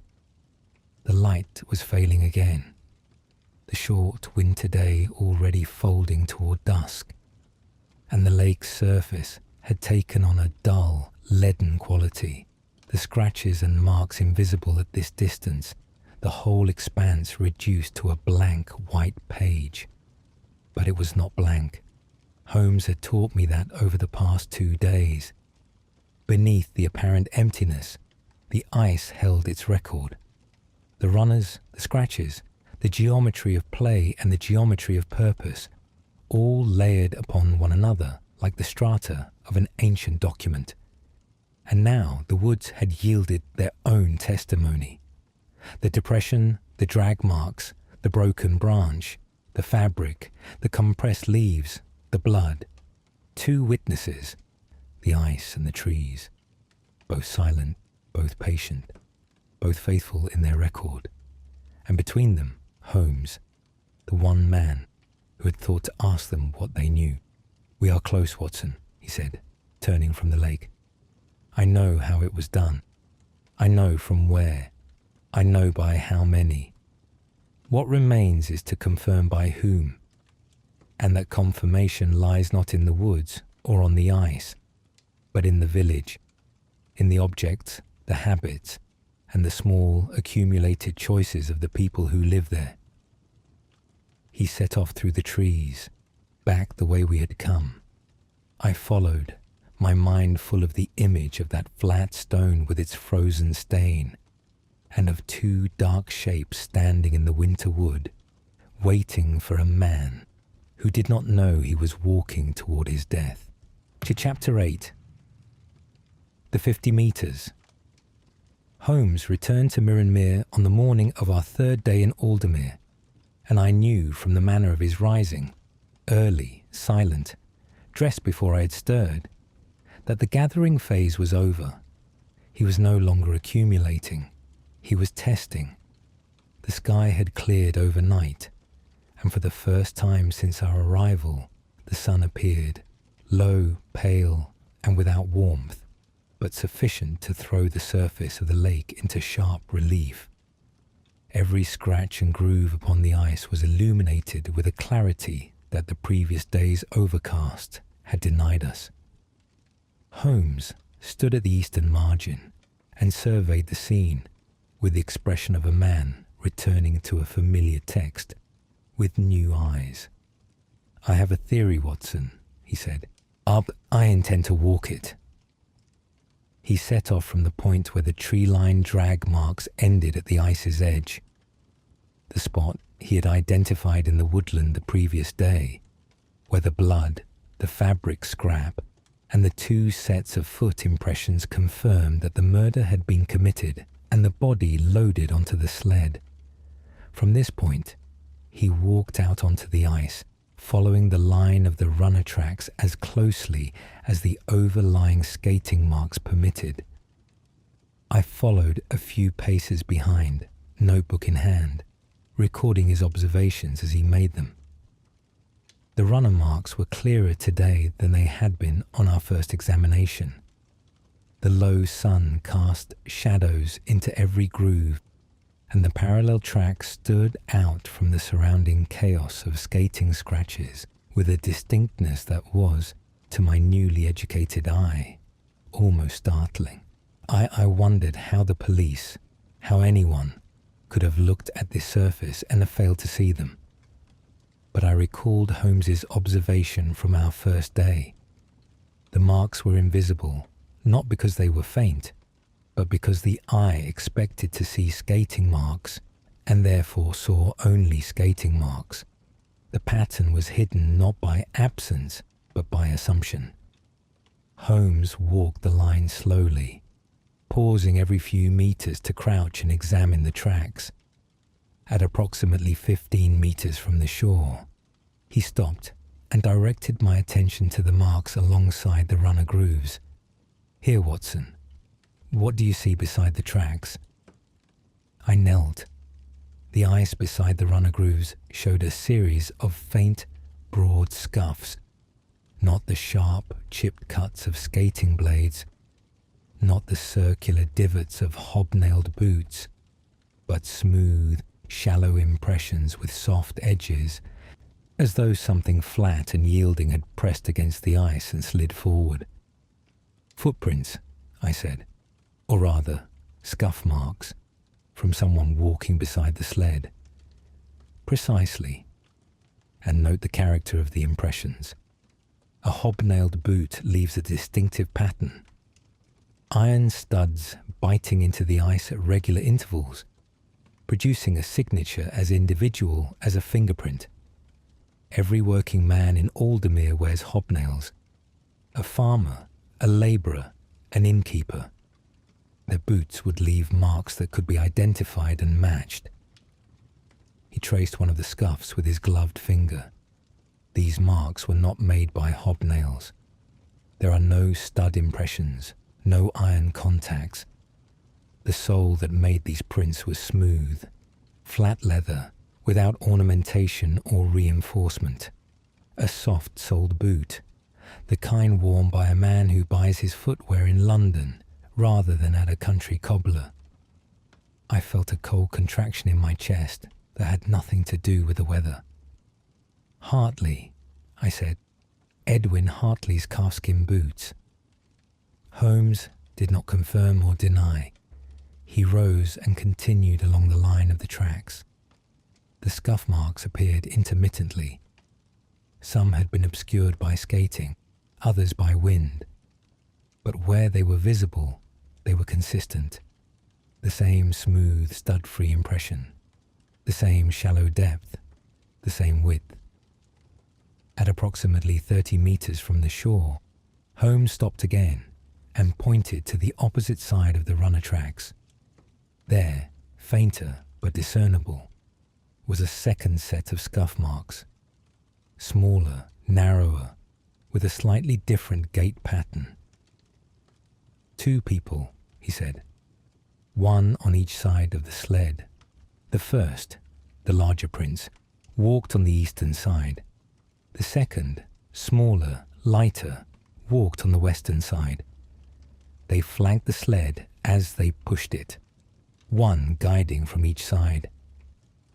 "Two people," I repeated. The words seemed to change the shape of everything I had been constructing in my mind. I had been thinking of a single killer, Poole, or the Reverend, or Crisp, or even Hartley. A conspiracy of two was a different architecture entirely. Holmes continued walking. At 40 meters from the shore, the skating marks thinned. We were approaching the zone beyond the usual range of the children's play, where the ice surface was less trafficked and the evidence better preserved. The runner tracks were clearer here, the doubling pattern more visible, And Holmes confirmed what he had theorized in Chapter 3.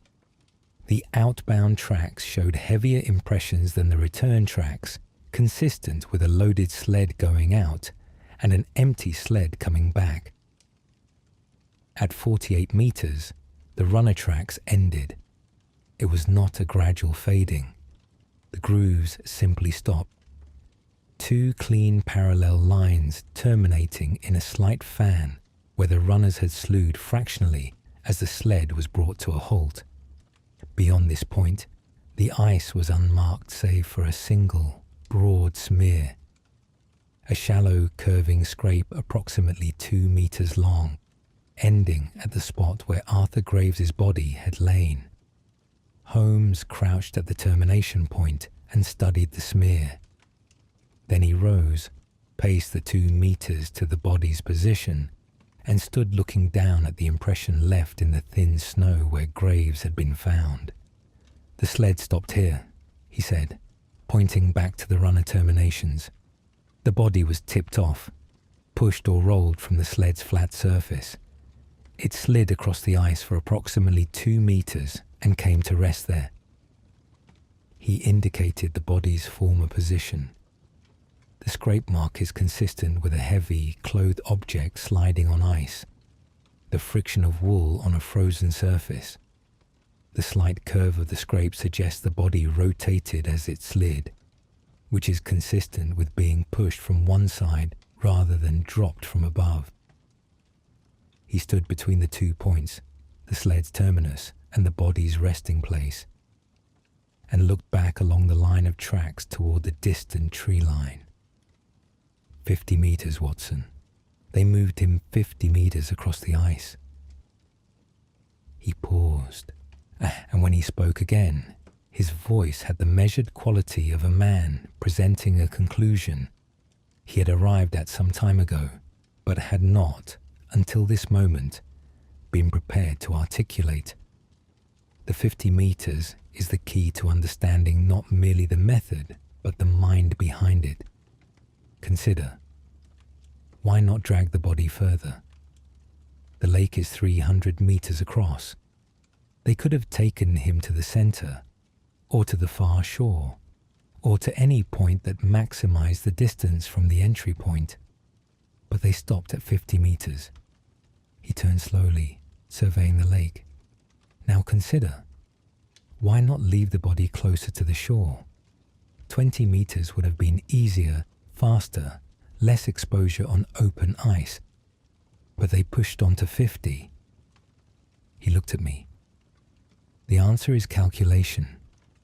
50 meters is the precise distance at which the sled tracks, near the shore, fall within the zone of heaviest skating activity, where children's marks are most dense and most recent. The entry point is buried beneath a day's worth of play, but 50 meters out, the body lies beyond the children's usual range, in relatively unmarked ice, where it will be found quickly and dramatically. A corpse in the middle of an empty white expanse, with no footprints, no tracks, no explanation. The impossibility of the scene is the point.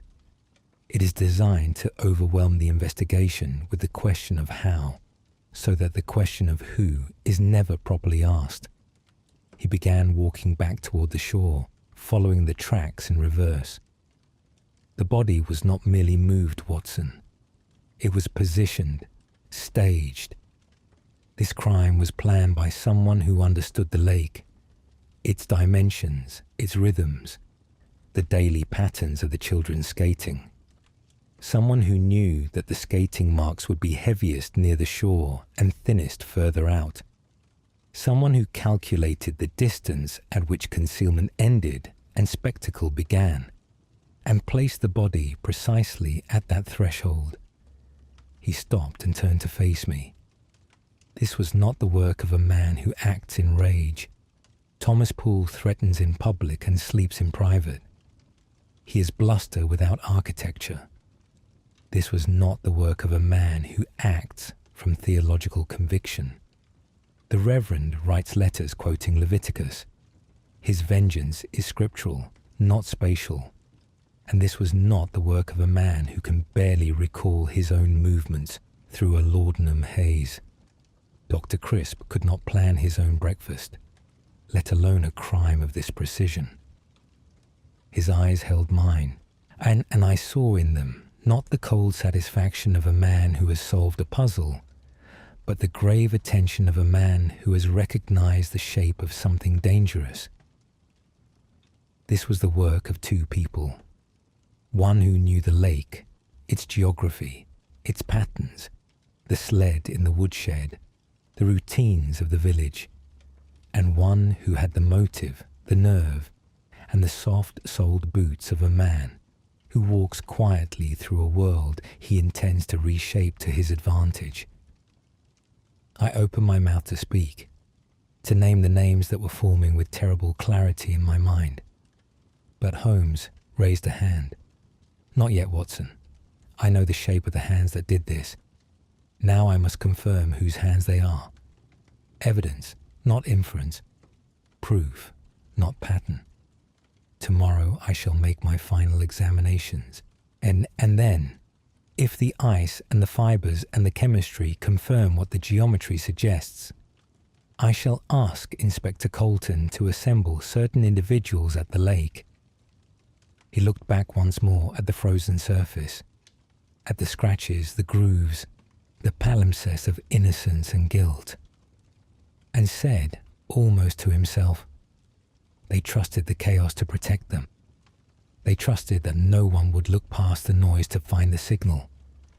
And for any other investigator, they might have been right." He turned and walked toward the shore. I followed, my mind racing, the pieces falling into place with the cold, mechanical inevitability of a lock turning.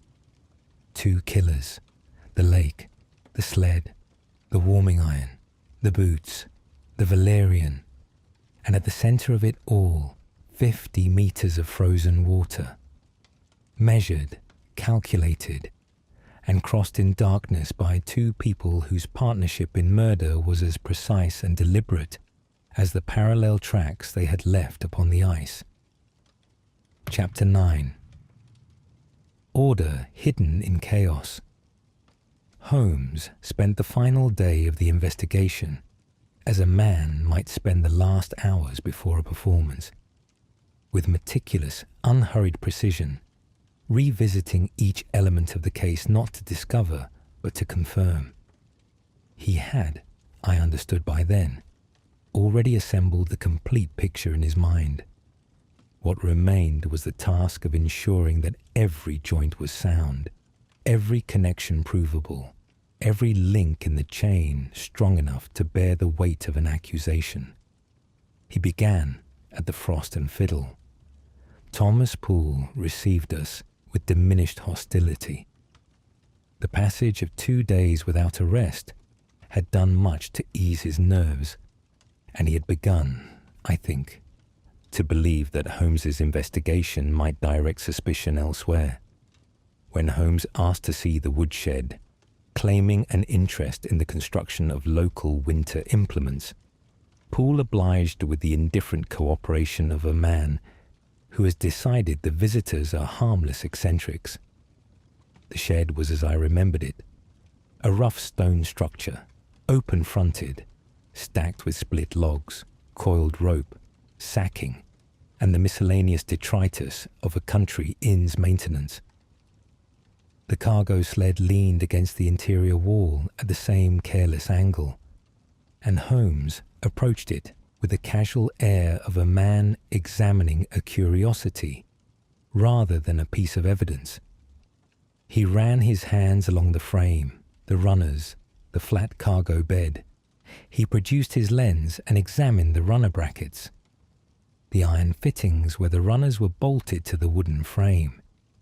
He spent perhaps 3 minutes on this examination, his body positioned so that Poole, standing in the yard behind us, could not see precisely what he was doing.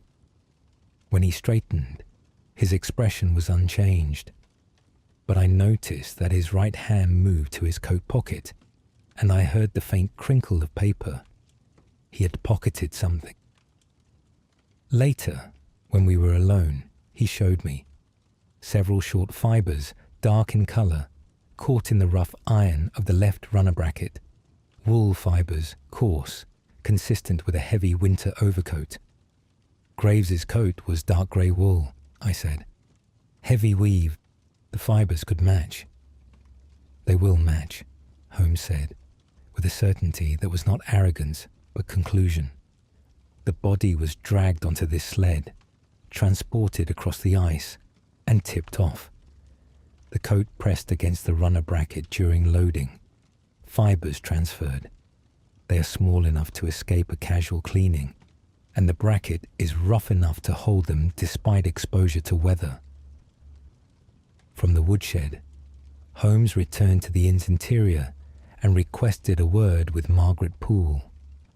Thomas hovered in the passage, but Holmes asked, with elaborate politeness, whether he might speak to Mrs. Poole privately regarding her domestic routines. A matter of establishing the household's movements, nothing more. Poole retreated with a grunt, and Margaret received us in the kitchen. She stood beside the great iron range, her hands folded before her, her posture erect, her face composed. She repeated her account of the evening without variation. Thomas to bed at 9:30, herself shortly after. A still and silent night. Nothing heard, nothing seen. Holmes listened without interruption, then asked a question that seemed, on its surface, entirely innocuous. Mrs. Poole, does your husband typically sleep so soundly? You mentioned that he did not stir until morning. He does, sir. He works hard. By evening he is thoroughly tired. And on the night in question, was his sleep notably deep? Did you, for instance, have difficulty waking him the following morning? A pause. It was very brief, less than a second, but I saw it. A fractional hesitation, a recalibration behind those steady dark eyes before the answer came. No more than usual, sir, and he is a heavy sleeper by nature. Holmes nodded pleasantly and moved on to other questions. The inn's routine, the evening crowd, the time the last customer departed. Margaret answered each one with the same measured economy, offering precise details where precision was expected and nothing where silence would suffice. She did not contradict herself. She did not elaborate. She did not fidget, glance away, or adjust her posture. She was, in every respect, a woman who had prepared her account and was delivering it exactly as rehearsed. It was this very perfection that troubled me. I had interviewed witnesses in a dozen of Holmes's cases, and the innocent ones were never this controlled. Innocent people ramble. They contradict themselves on minor points. They offer irrelevant details, circle back, correct themselves. They are messy because truth is messy. Margaret Poole's testimony had the clean architectural quality of something built rather than remembered. Holmes, I noticed, had reached the same assessment. As we left the kitchen, he said to me, very quietly, "She's rehearsed, not the facts. The facts are simple enough. She's rehearsed the manner. She knows exactly how much composure is required, and she maintains it precisely. That is not the behavior of a woman with nothing to hide. That is the behavior of a woman who has decided in advance exactly what she will reveal and how she will reveal it." From the inn, Holmes walked to the apothecary. Mr. Fenwick received us with the same owlish eagerness as before, and Holmes asked him a single question: whether the quantities of valerian tincture purchased by Mrs. Poole over the past 2 months would, if administered in a man's evening drink, be sufficient to produce an abnormally deep and prolonged sleep. Fenwick considered. In the doses she purchased, certainly, sir. Valerian in moderate concentration acts as a mild soporific. It would not render a man unconscious, but it would deepen natural sleep considerably. A man who was already tired from a day's work, who drank a pint of beer containing a measure of concentrated valerian, would sleep heavily enough that ordinary household noises, a door opening, footsteps on the stair, a person leaving and returning, would not wake him. And there would be no lasting harm. None, sir. He would wake feeling groggy, perhaps, but otherwise unaffected. He might not even notice, particularly if it had been administered regularly over a period of weeks, allowing his body to adjust to the sedative effect. Holmes thanked him, and we departed. In the street, he turned to me with the air of a man ticking items from a list. The valerian confirms the mechanism. Margaret Poole drugged her husband's beer, not to harm him, but to ensure he slept through the night. She needed a window of 2 hours, perhaps less, during which she could leave the inn, participate in the murder, return, and find Thomas exactly where she had left him. The valerian guaranteed it, and it guaranteed something else, Thomas's sincere testimony that he slept soundly and heard nothing. He is not lying when he says he was asleep. He was asleep. She made certain of it. Our next call was upon Edwin Hartley. Holmes found him in his rooms above the solicitor's office, a spare, if functional space that spoke of a man who had not intended to remain in Aldermere long. Hartley received us with the same cooperative politeness as before, and when Holmes asked, with no preamble, whether he might examine Hartley's boots, the man's composure cracked for the first time. My boots? He looked down at his feet with an expression of genuine bewilderment. Whatever for? Humour me, Mr. Hartley. Hartley removed the boots and handed them over. Holmes examined the soles with his lens. Smooth calfskin, thin, unworn by cobblestones or country lanes. He turned them over, studied the heel, the stitching, the wear pattern. Then he returned them with a nod of thanks and said nothing further about them. Hartley watched him with the look of a man who senses danger but cannot identify its direction. He asked no questions. Holmes offered no explanations. The silence between them had the taut quality of a wire under tension. Our final stop was the inn's kitchen. Holmes requested, through Inspector Colton, that the iron hand warmer belonging to the household be produced. Margaret Poole brought it without hesitation. A heavy, round-bodied iron with a hinged lid and a turned wooden handle, the kind used throughout the country for warming hands and beds in winter. It was clean, well-maintained, and entirely unremarkable. Holmes examined it with his lens. He turned it slowly in his hands, studying every surface, every joint, every seam. The body of the warmer was smooth iron, recently polished. The handle was turned wood, darkened with age and use, and the junction between the iron body and the wooden handle was a recessed fitting. A narrow channel where the wood slotted into the iron, secured by a small pin. It was in this channel that Holmes found what he was looking for. He angled his lens, adjusted the light, and then held the warmer up for me to see. In the narrow recess where wood met iron, a crevice no wider than a knife blade, impossible to reach with a cloth or brush, there was a faint, dark discoloration. Brown, almost black. A thin line of residue that had resisted every washing. Blood, Holmes said, dried, forced into the seam by the impact and unreachable by any ordinary cleaning. The shape of this instrument, he hefted it in his hand. is consistent with the wound on Graves' skull. The weight is sufficient. The rounded body would produce exactly the broad, crushing depression that I observed on the first morning. He set the warmer down upon the kitchen table and looked at me. The sled fibers matched the coat. The boot soles matched the scuff marks. The valerian explains the alibi. The hand warmer carries the victim's blood. He paused.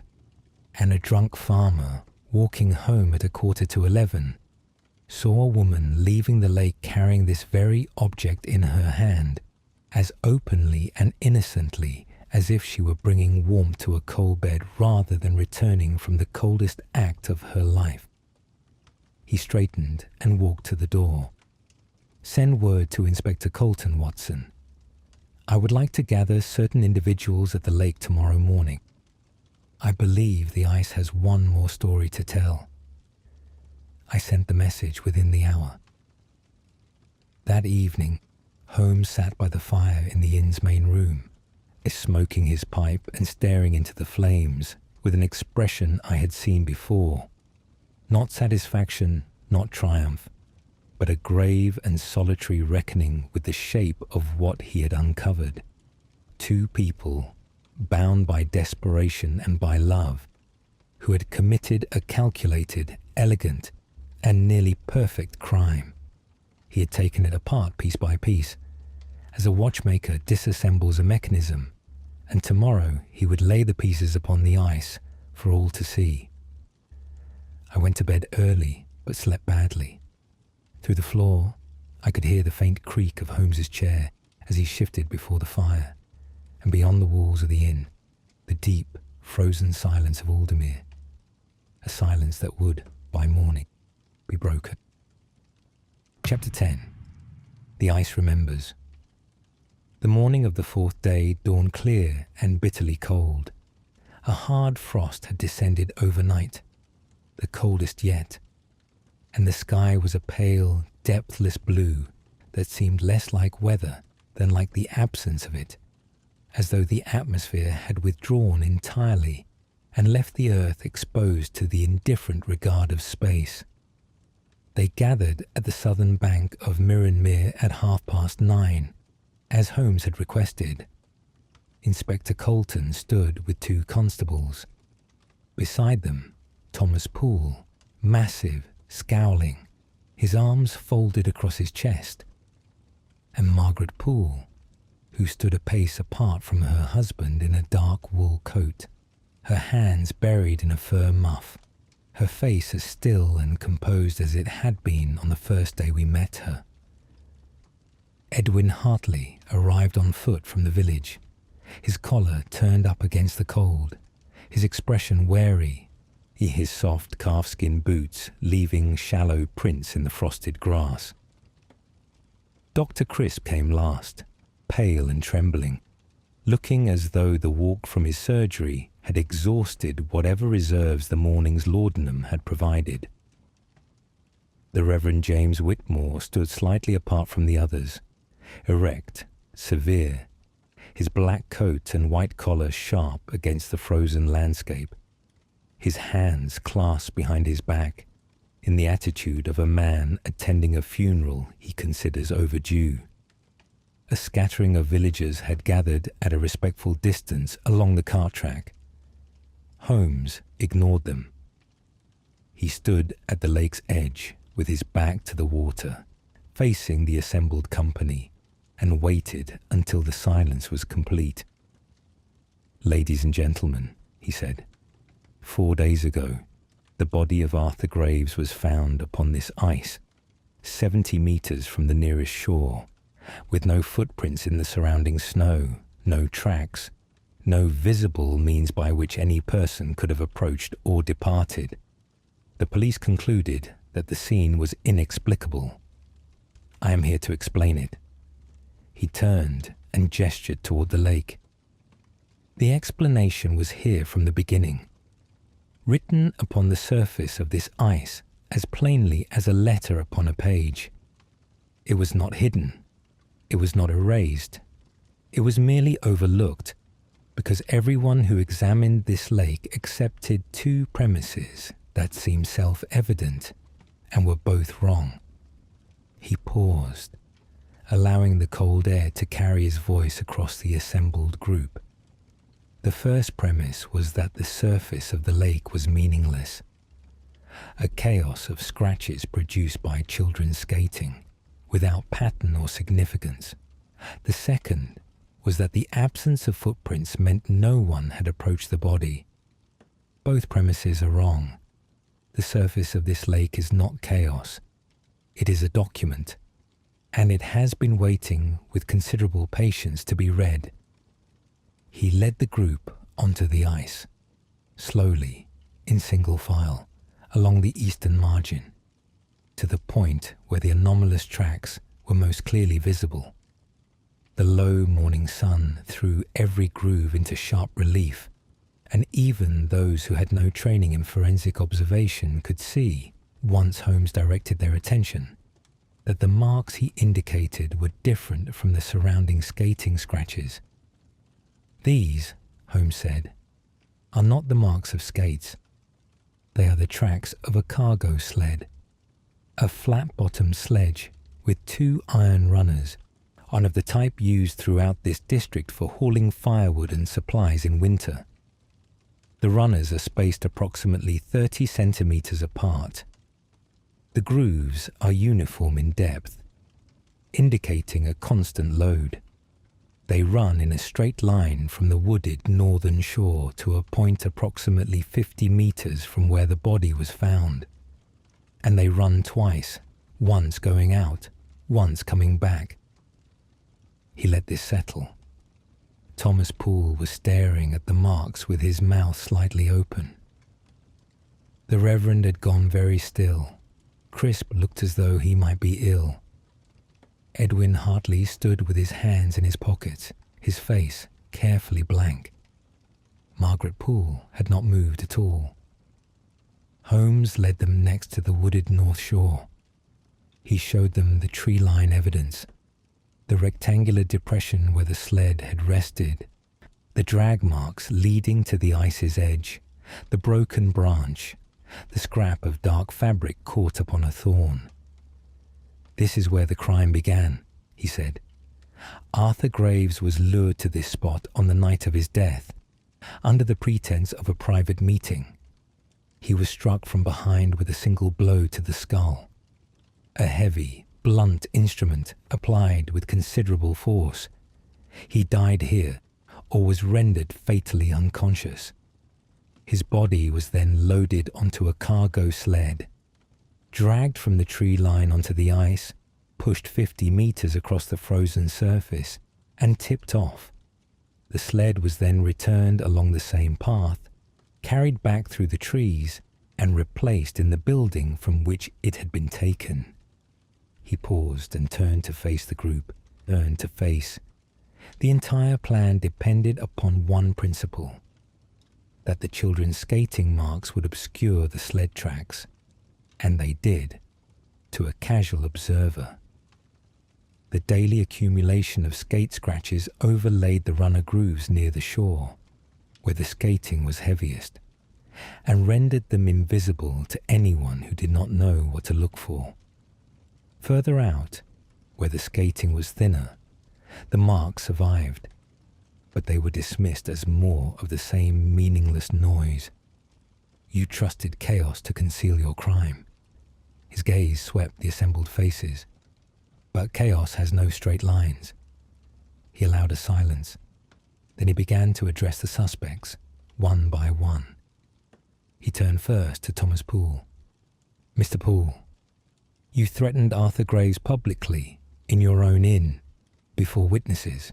You told him you would see him dead before you let him take your livelihood. It was a powerful statement, and it made you the immediate and obvious suspect." Holmes paused. But a man who plans a murder does not announce it in a crowded taproom 2 weeks before the act.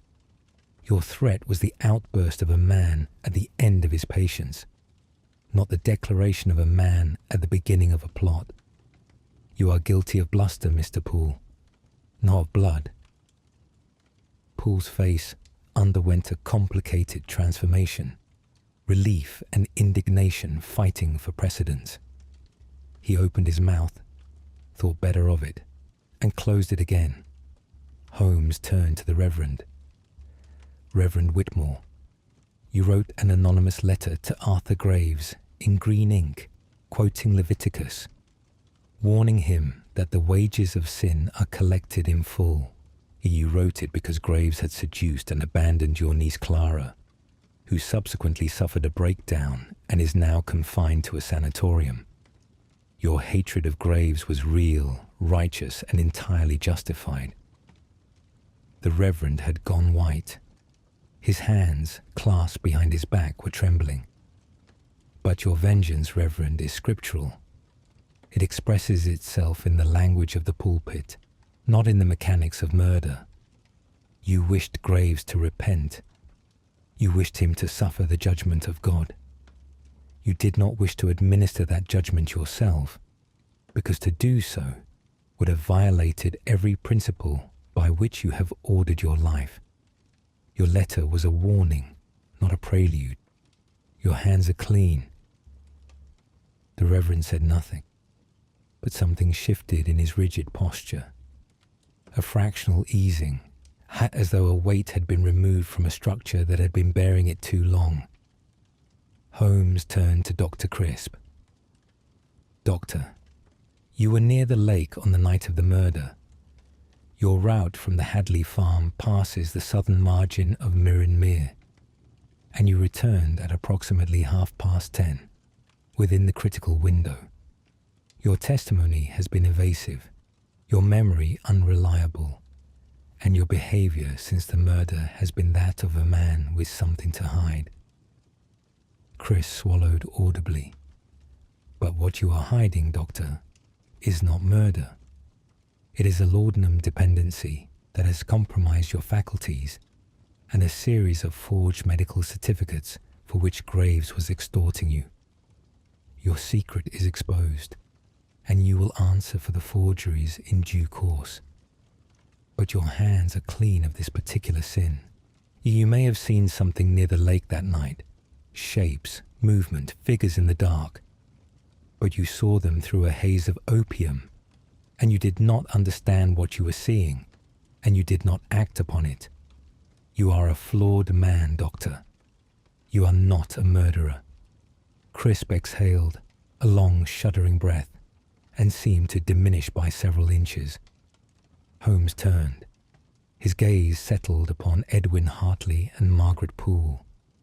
The silence that followed was absolute. The wind had died. The villagers on the cart track stood motionless. Even the ice, it seemed, was listening.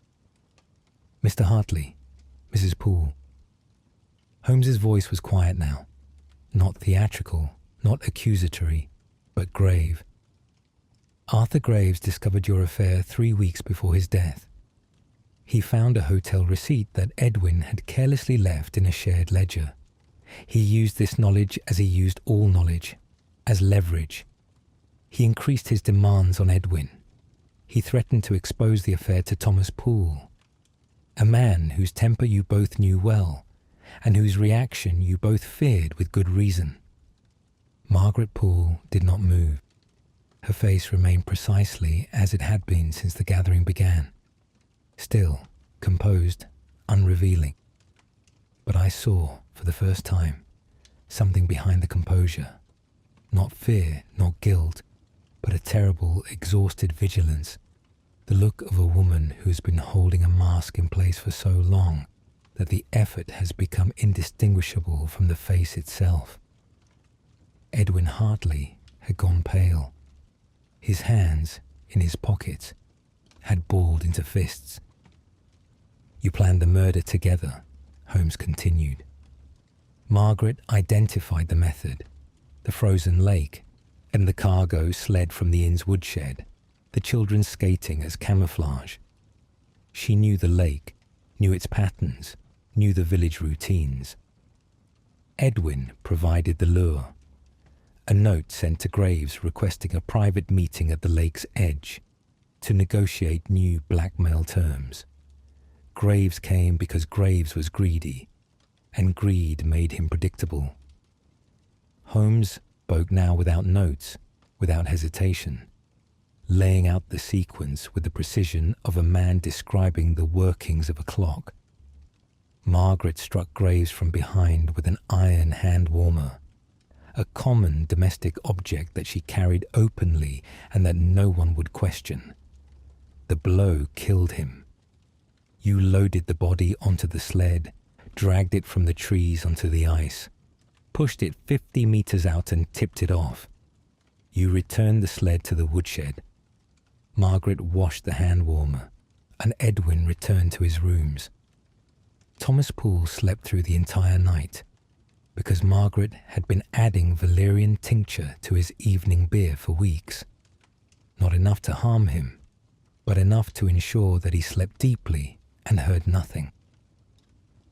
He reached into his coat and produced a small envelope. The evidence: fibers from the sled's runner bracket, matching the wool of Graves's overcoat. Scuff marks on the ice beside the sled tracks, consistent with Edwin's soft-soled calfskin boots. Not the hobnailed boots worn by every other man in this village. A trace of dried blood in the seam of the hand warmer, where the iron meets the wooden handle. Unreachable by washing, invisible to the naked eye, but unmistakable under magnification. And the testimony of Silas Maddock, who saw a woman leaving the lake at 11:15, carrying a warming iron in her hand. He lowered his voice. You did not kill for money alone. Graves had trapped you in a position where every path led to ruin. If you paid, he would bleed you dry. If you refused, he would expose the affair, and Thomas Poole's temper would do the rest.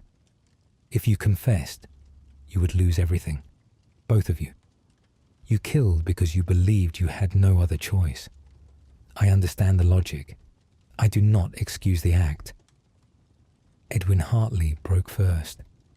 He did not collapse, did not rage, did not attempt to flee. He simply exhaled, a long, slow breath, as though he had been holding it since the night of the murder. And when he spoke, his voice was quiet and entirely steady. He would have destroyed us both.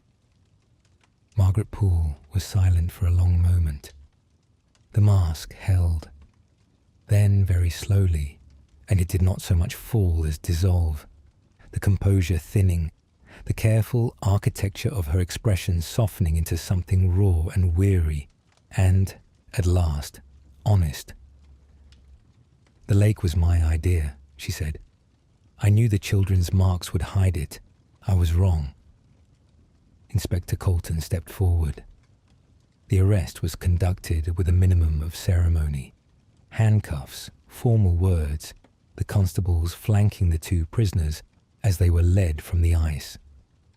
Thomas Poole stood rooted to the spot, his great hands hanging at his sides, staring at his wife's retreating back with an expression that contained, in equal measure, incomprehension and the first stirrings of a devastation that would take months to fully arrive.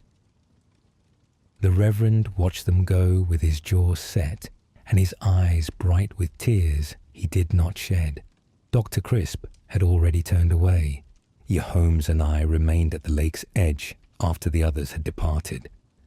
The villagers dispersed in silence, and within a quarter of an hour we stood alone upon the frozen bank, looking out across Mere.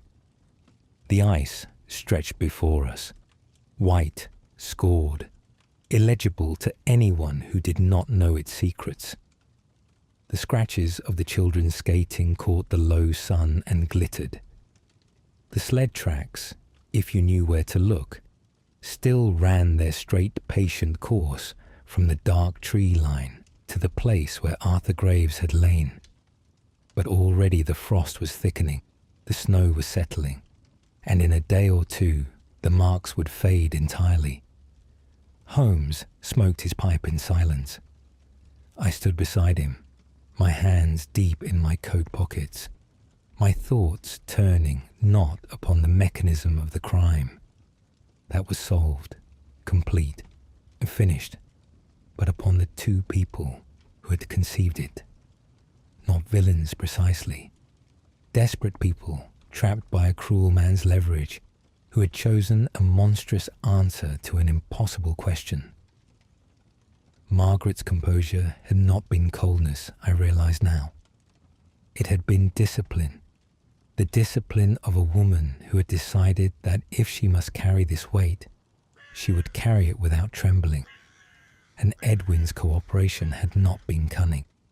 It had been exhaustion, the performance of a man who knew the end was coming and lacked the energy to hasten or resist it. I said something of this to Holmes.